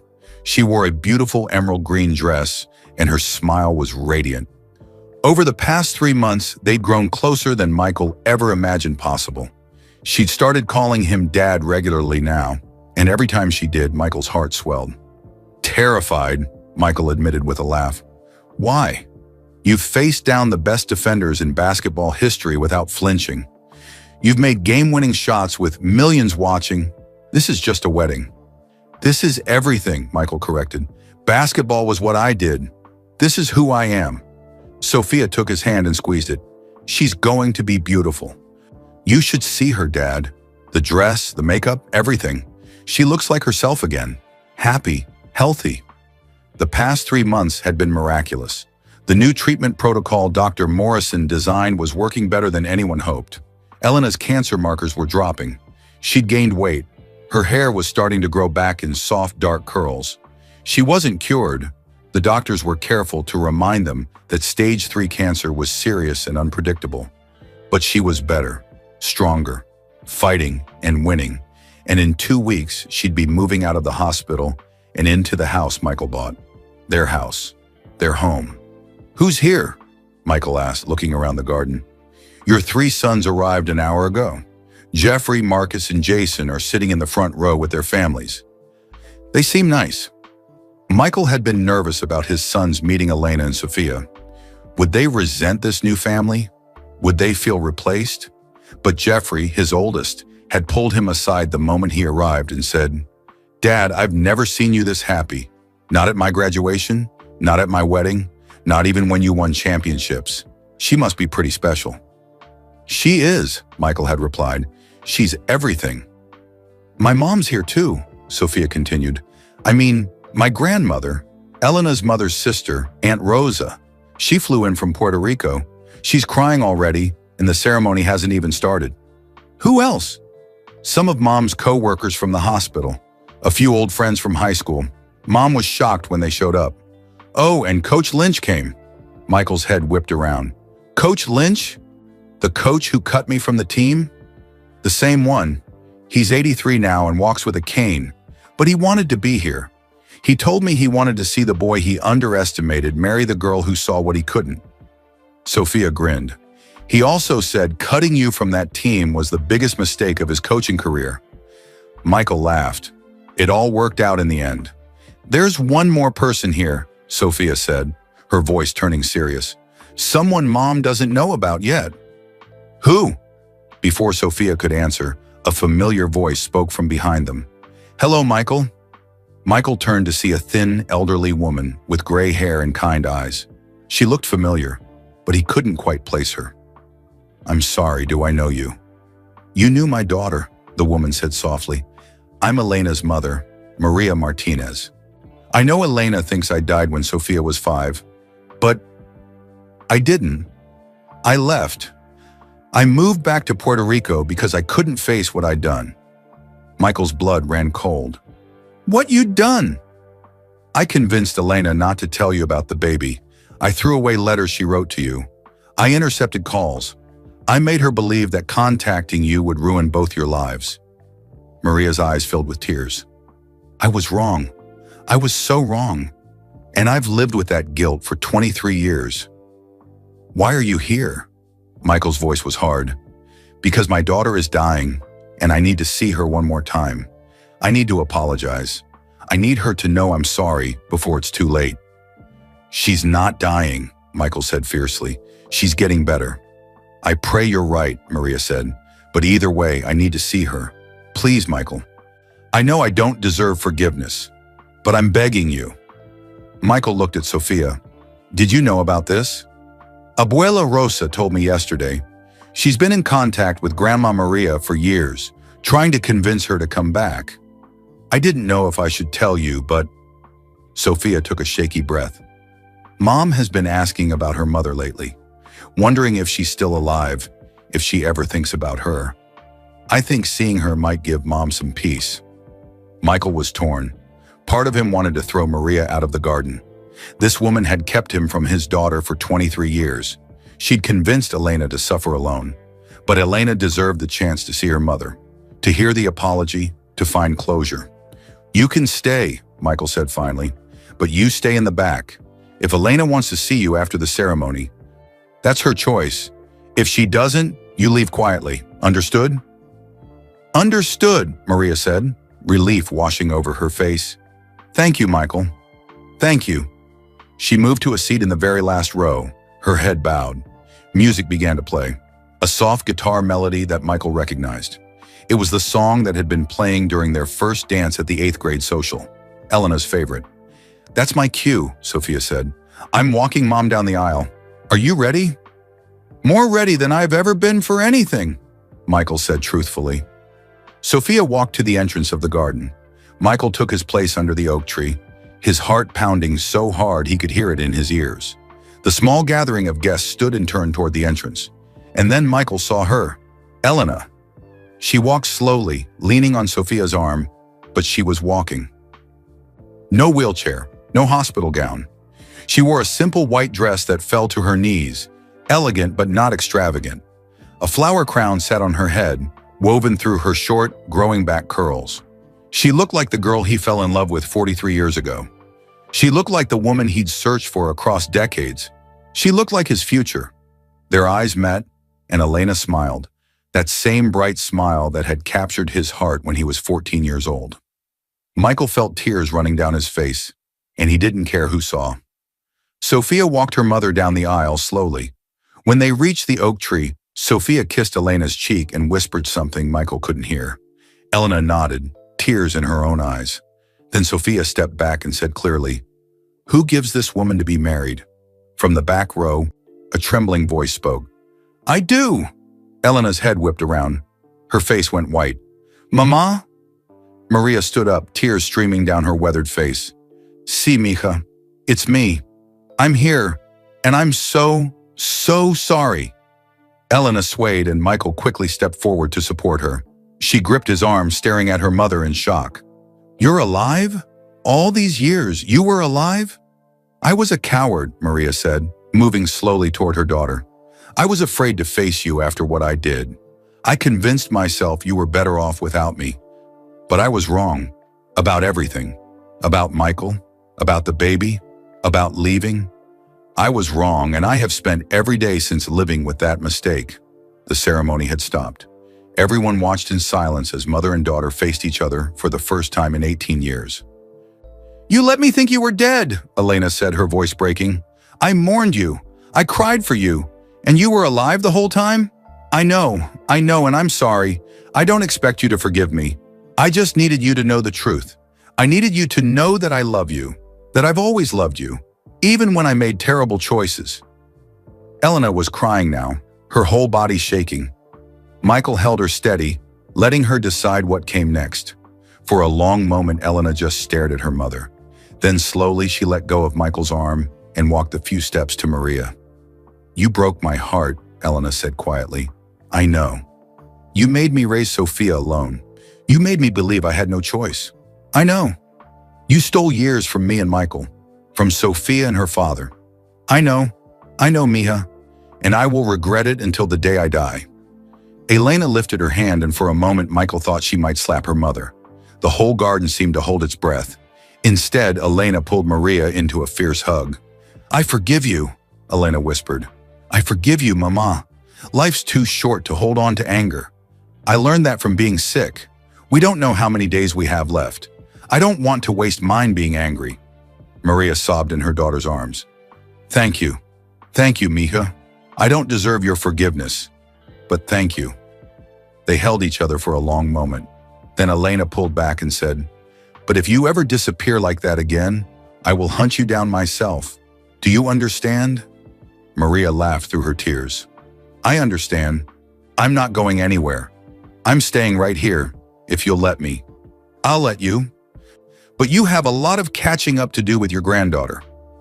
Elena gestured to Sophia, who'd been watching with tears streaming down her face. Maria walked to Sophia and embraced her, both women crying.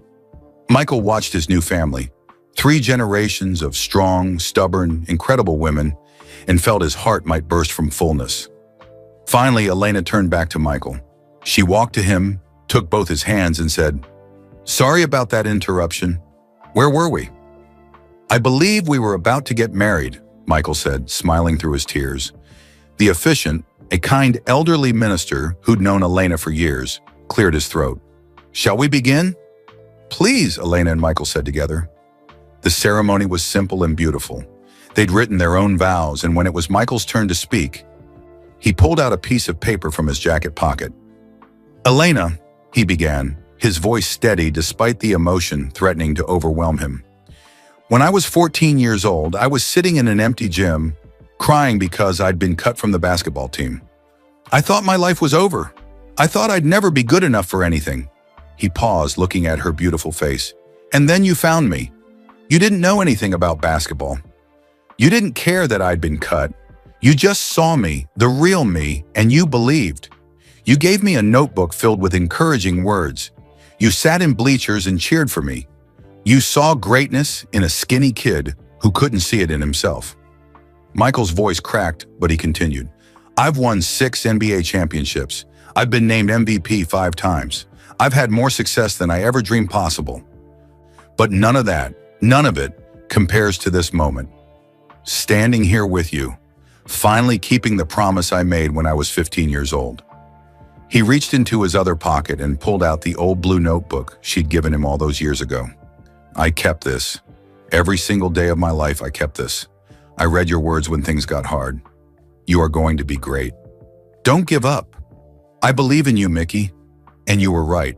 I became great. But not because I was talented, not because I worked hard. I became great because you believed in me first. Elena was crying openly now. So I'm making you a new promise today. I promise to believe in you the way you believed in me. I promise to fight for you, to stand beside you, to love you through whatever comes. Cancer, hardship, anything, we'll face it together. And I promise that for however many days we have left, whether it's 1 year or 50 years, every single day will be filled with love. He took her hands. You gave me wings, Elena. Now let me be your ground. Let me be your home. Let me be your forever. There wasn't a dry eye in the garden. Then it was Elena's turn. She spoke without notes, her voice soft but strong. Mickey, when you walked out of my life 43 years ago, I told myself it was for the best. You were meant for great things, and I was just a girl from a small town. I convinced myself that loving you from a distance was enough. She smiled through her tears, but it wasn't enough. Every championship you won, I cheered. Every time you made an impossible shot, my heart soared. But there was always an empty space inside me, a piece missing. That piece was you. Elena squeezed his hands. When you showed up at my door 3 months ago, I thought I was dreaming. I thought the medication was making me hallucinate, because Michael Jordan, the greatest basketball player who ever lived, couldn't possibly be standing on my porch looking for me. But you were real. You came back just like you promised, and you gave me something more beautiful than I could have ever imagined. You gave me hope.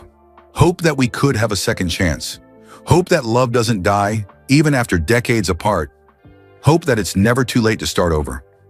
She reached up and touched his face gently. I promise to fight this cancer with everything I have. I promise to be here for you, for Sophia, for our family.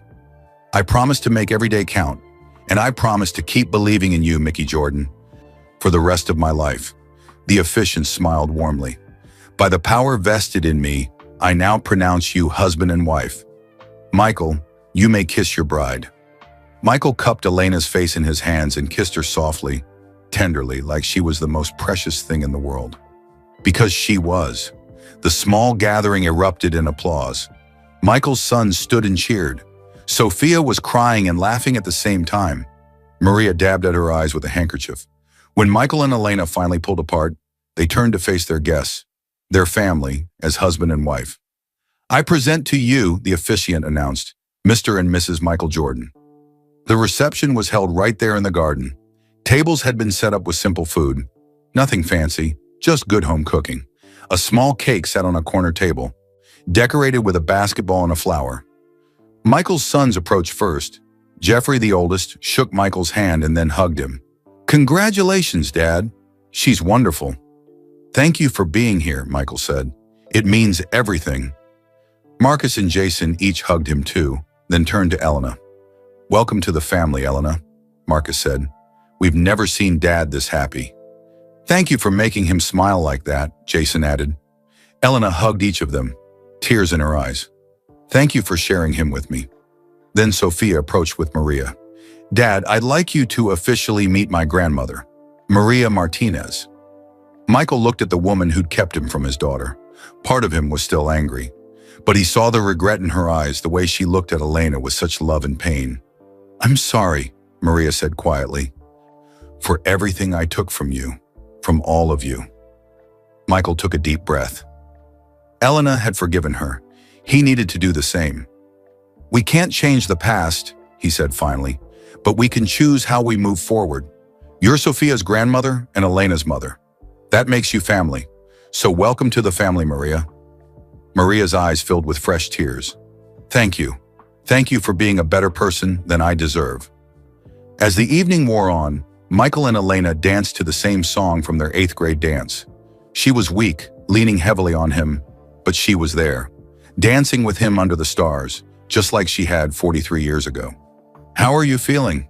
Michael asked softly. Like I'm exactly where I'm supposed to be, Elena replied. Like everything. All the pain, all the years apart, all the struggle. It was all leading to this moment. No regrets? Not a single one. Elena looked up at him, her eyes shining. I'd do it all again if it meant ending up right here, in your arms. Michael kissed her forehead. I love you, Elena Jordan. I love you too, Mickey Jordan. As they swayed together, Sophia appeared at Michael's elbow. She had her phone out. Sorry to interrupt, but I need to show you something. She turned her phone screen toward them. It was a news article.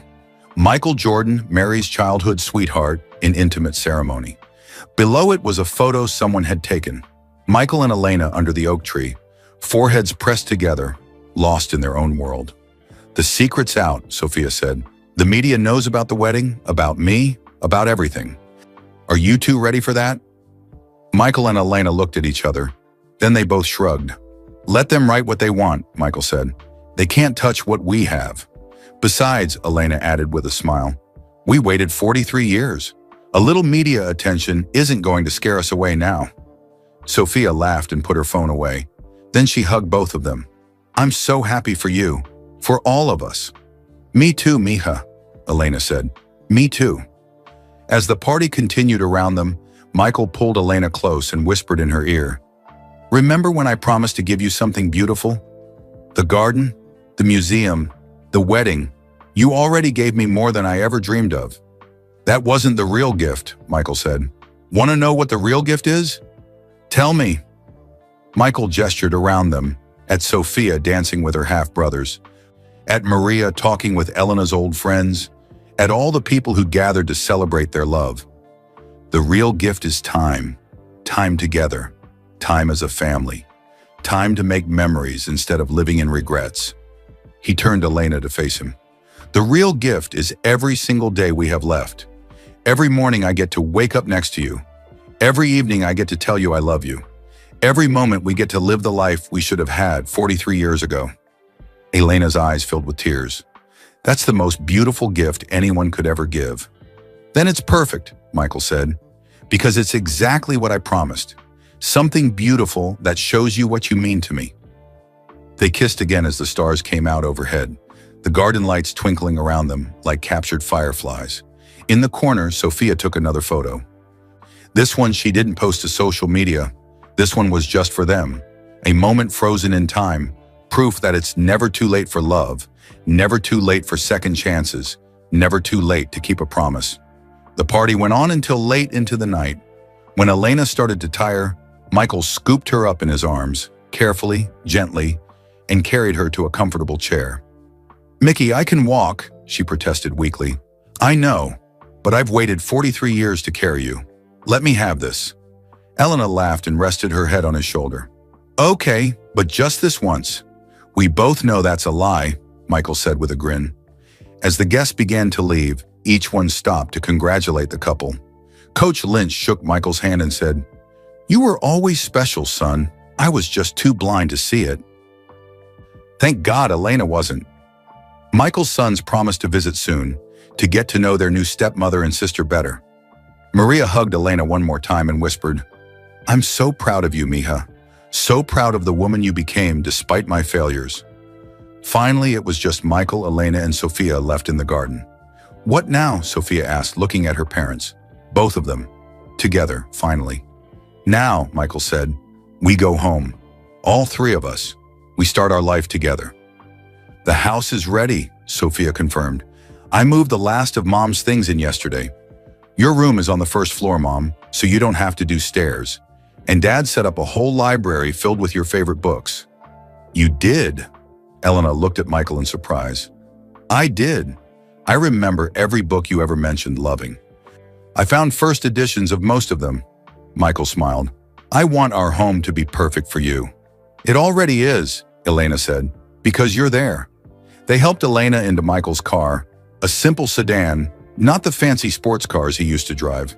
Comfort mattered more than speed now. As Michael drove through the quiet streets of Wilmington, Elena between him and Sophia, he thought about the incredible journey that had brought them here. A skinny kid who got cut from the basketball team, a girl who believed in him anyway. A promise made under an oak tree. 43 years of separation, and finally coming home. Thank you for waiting for me, Michael said quietly. Elena took his hand. Thank you for coming back. I'll always come back, Michael promised, every single time, for the rest of our lives. As they pulled into the driveway of their new home, large enough for family visits, cozy enough to feel like a real home, the porch light was on, welcoming them. Michael helped Elena out of the car and, despite her protests, carried her over the threshold. "We're married now," he explained. "It's tradition." "You're ridiculous," Elena said, but she was laughing. Sophia followed them inside, her phone camera capturing the moment. "This," she said, "is going in the family album. The day everything changed." "The day everything became right," Michael corrected. They stood in the foyer of their new home, husband, wife, daughter, and looked at each other with wonder. "We're really doing this," Elena whispered. "We're really a family." "We've always been a family," Michael said. "We were just apart for a while. But now we're together, and I promise you, Elena Jordan, we're never being apart again." Outside, snow began to fall, the first snow of winter.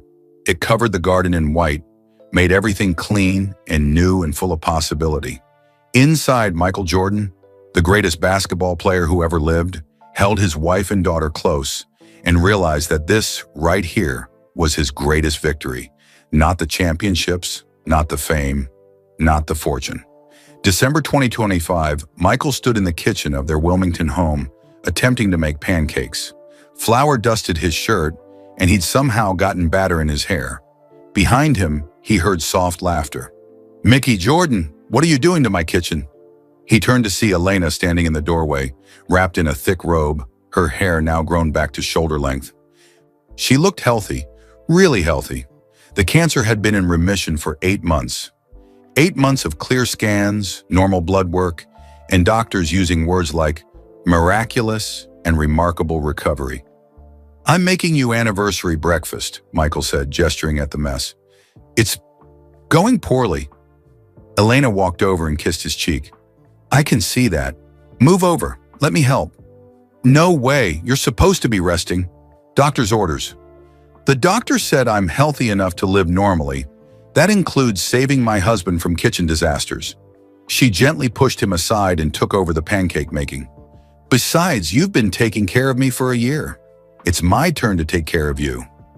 Michael wrapped his arms around her waist from behind, resting his chin on her shoulder. "I like taking care of you." "I know you do. But I'm not fragile anymore, Mickey. I'm strong. We're both strong." She was right. The past year had transformed all of them. Elena had completed her cancer treatment and was now volunteering at the hospital, helping other cancer patients navigate their journeys. She'd become a beacon of hope, living proof that stage 3 didn't have to mean the end. Sophia had thrived at Duke Medical School. She came home every few weeks, and Michael had kept his promise. He'd been there for her, every important moment, every milestone, making up for lost time one day at a time. And Michael himself had found something he'd been searching for his whole life: peace. He'd stepped away from most of his business ventures, keeping only the projects that truly mattered to him. He'd started a foundation with Elena, the Believe Foundation, providing support for single mothers and their children. It was their way of helping families like Elena and Sophia had been.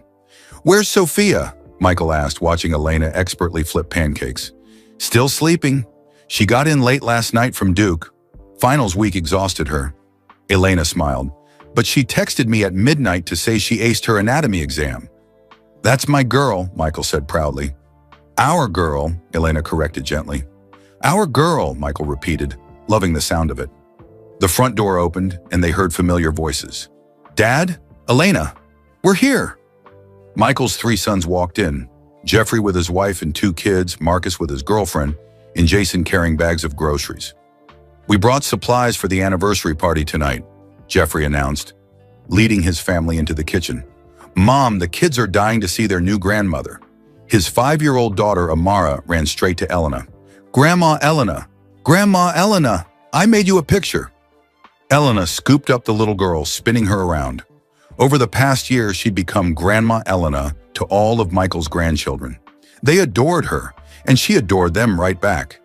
"Let me see this picture," Elena said, setting Amara down and examining the crayon drawing. "Is this our oak tree?" "Yes, and that's you and Grandpa Mickey getting married. See the flowers?" "It's beautiful, sweetheart. We'll hang it on the refrigerator right next to your other artwork." Michael watched his family fill the kitchen, his sons, their partners, his grandchildren, and Elena at the center of it all. This was what he'd been missing all those years. This sense of belonging, of home. His phone buzzed. A text from Maria. Running late. Traffic. Be there by noon. Made your favorite. Arroz con gandul. Maria had moved to Wilmington 6 months ago, buying a small house 2 streets over. She'd become an integral part of their lives, babysitting the grandchildren, cooking family dinners, and slowly rebuilding the relationship with Elena that she'd nearly destroyed. It hadn't been easy. There were still hard conversations, still moments of pain when Elena remembered being alone and scared at 17. But they were healing together, one day at a time. "Dad, can we talk for a minute?" Jeffrey pulled Michael aside while Elena was distracted with the kids. "Of course, what's on your mind?" Jeffrey looked serious. "I need to tell you something. Something I should have said a year ago when you told us about Elena and Sophia." Michael's stomach tightened. "What is it?" "I was angry at first. When you told us you had another daughter, a daughter you never knew about. I felt, I don't know, like maybe we weren't enough for you. Like you were replacing us with this new family." "Jeffrey, let me finish," Jeffrey interrupted gently. "I was wrong. Watching you this past year with Elena and Sophia, watching you be present and happy and whole, I realized something. You're a better father now than you ever were when we were growing up." Michael felt his chest tighten. "I failed you boys. I was always traveling, always focused on basketball. And we understood. We knew basketball was your job, your passion. We're not angry about that." Jeffrey smiled. "But seeing you now, seeing you choose family over fame, choose being present over being legendary. It's inspiring, Dad. You're showing us what really matters. Your childhood matters. I should have been there more. Maybe, but you're here now. You show up for Sophia's medical school events. You're here for Sunday dinners with all of us. You're present with your grandchildren in a way you couldn't be with us. And instead of being jealous, I'm grateful. Grateful that you figured it out. Grateful that Elena and Sophia gave you a second chance to get it right." Michael pulled his oldest son into a tight hug. "I love you, Jeffrey. I love all my children. You, Marcus, Jason, and Sophia. You're all my legacy, not the championships, you. We love you too, Dad." They returned to the kitchen to find chaos. Elena had enlisted everyone in pancake making, and the kids were helping by making an even bigger mess. Flour covered every surface. Laughter filled the air.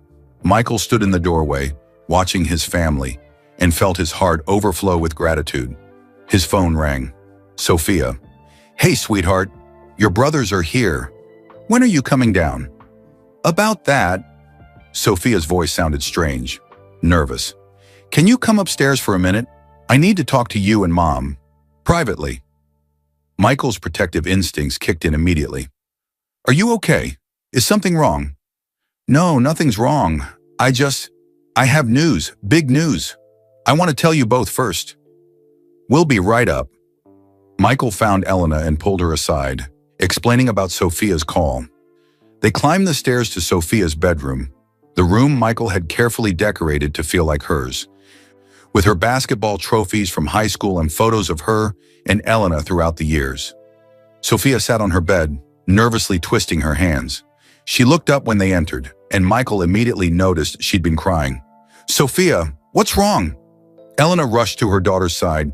"Nothing's wrong, Mom. I promise. I'm overwhelmed." Sophia took a deep breath. "I got some news yesterday. News I've been waiting for my whole life." She pulled out an official-looking letter and handed it to Michael.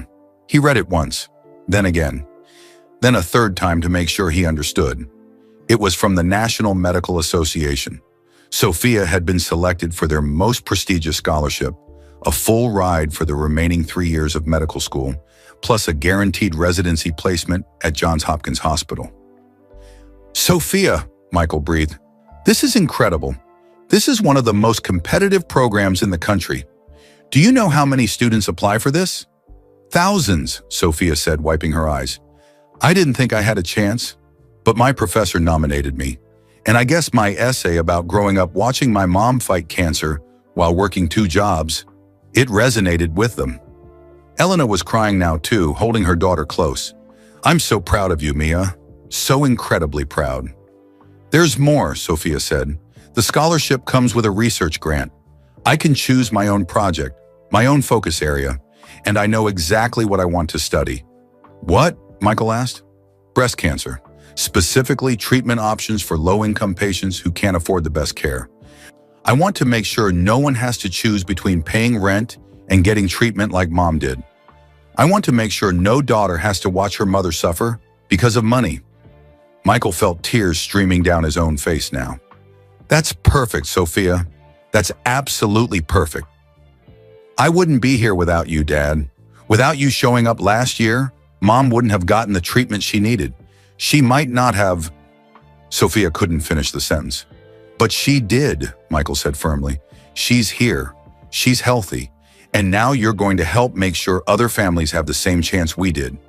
They sat together on Sophia's bed, mother, father, and daughter, holding each other and crying happy tears. "There's one more thing," Sophia said eventually, pulling back and wiping her eyes. "The scholarship dinner is in February, in Baltimore. It's a big formal event where they announce all the winners and their families are invited to attend." She looked at both of them. "Will you come? Both of you? As my parents?" "We wouldn't miss it for the world," Elena said. "I'll be there," Michael promised. "Front row, cheering louder than anyone." Sophia smiled through her tears. "You always were my biggest fan." "Second biggest," Michael corrected, looking at Elena. "Your mom had that title long before I showed up." They eventually made their way back downstairs where the rest of the family was waiting. When Sophia announced her scholarship, everyone erupted in celebration. Jeffrey lifted her off the ground in a bear hug. The grandchildren cheered even though they didn't fully understand what was happening. Maria arrived shortly after, carrying enough Puerto Rican food to feed an army.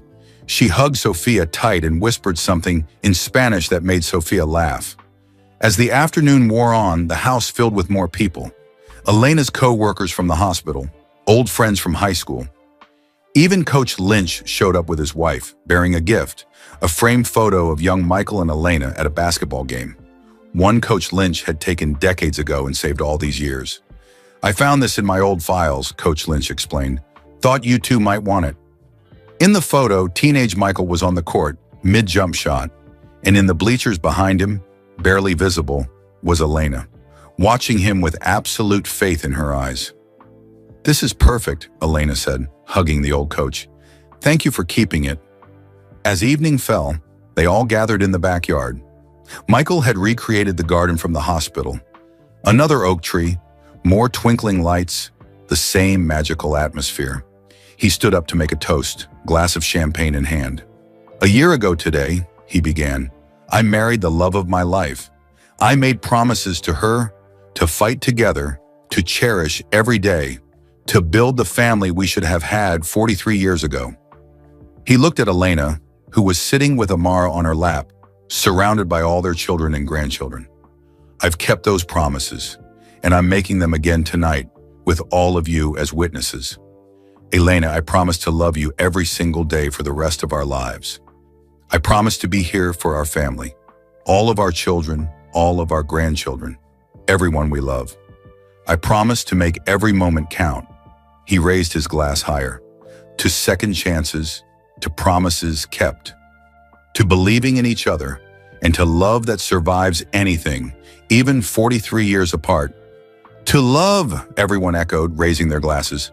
Elena stood, handing Amara to Jeffrey, and walked to Michael's side. She took his hand and addressed the gathering. "When I was 17 and pregnant and alone, I used to dream about this moment. Not exactly this. I never imagined all of you wonderful people, this beautiful family. But I dreamed of Michael coming back, of keeping his promise, of us being together." Her voice grew stronger. "I stopped believing that dream would come true somewhere along the way. Life got hard. Cancer came. I convinced myself that fairy tales didn't happen for people like me, but I was wrong." She looked up at Michael. "Fairy tales do happen. Second chances are real, and it's never, ever too late for love." She squeezed Michael's hand. "Thank you, Mickey, for coming back. Thank you for giving me the most beautiful gift I could ever ask for. A family. A real, messy, wonderful family." "To "To family," Jeffrey called out. "To family," everyone repeated. As the party continued into the night, Michael found himself standing alone for a moment under the oak tree. He pulled out his wallet and looked at the old photograph he'd carried for 43 years. Two teenagers at a dance, smiling like they had the whole world ahead of them. They did have the whole world ahead of them. It had just taken longer to get there than they'd planned. "What are you thinking about?" Elena appeared beside him, slipping her hand into his. "I'm thinking about how lucky I am. 6 championships, 5 MVPs, all the accolades and achievements. None of it compares to this, to you, to our family." "No regrets?" Elena asked. "About the lost years?" Michael considered the question carefully. "I regret that we were apart. I regret not knowing about Sophia. I regret that you had to struggle alone. But I don't regret where we ended up. Because every moment of pain, every year of separation, every struggle, it led us here. To this moment, to this family, to this love." He turned to face her fully. "If I could go back and change things, I'm not sure I would. Because maybe we needed those 43 years. Maybe I needed to become who I became so I could appreciate what we have now. Maybe you needed to become the strong, incredible woman you are. Maybe Sophia needed to grow up the way she did so she could become a doctor who changes the world." Elena nodded slowly. "I've thought about that too. About how our pain had a purpose. About how the struggle made us who we are. And who we are," Michael said, pulling her close, "is enough. We're enough. Right here, right now, we're exactly where we're supposed to be." They kissed under the oak tree, just like they had 43 years ago, just like they had at their wedding, just like they would for all the years to come. From the house, they heard laughter and music. Their family, blood and chosen, biological and blended, celebrating life and love and second chances. "Come on," Elena said, tugging Michael's hand. "Let's go back to our family." "Our family," Michael repeated, loving the sound of those words. "Let's go home." They walked back to the house together, hand in hand, ready for whatever came next. Because they'd learned the most important lesson of all. Love doesn't die. It doesn't fade. It doesn't give up. It waits. It believes. It endures. And when it finally comes home, it's more beautiful than anything you could have ever imagined. Behind them, carved into the oak tree, their initials remained, MJ plus M forever. If this story touched your heart, we'd love to know where you're watching from. Drop your city or country in the comments below. And if you believe in second chances, in the power of keeping promises, please hit that like button and subscribe to our channel. By subscribing, you're helping us spread more stories of kindness, hope, and love to people who need them. Don't forget to click on the video appearing on your screen right now for another amazing story that will warm your heart. Thank you for watching, and remember, it's never too late to keep a promise or show someone you care.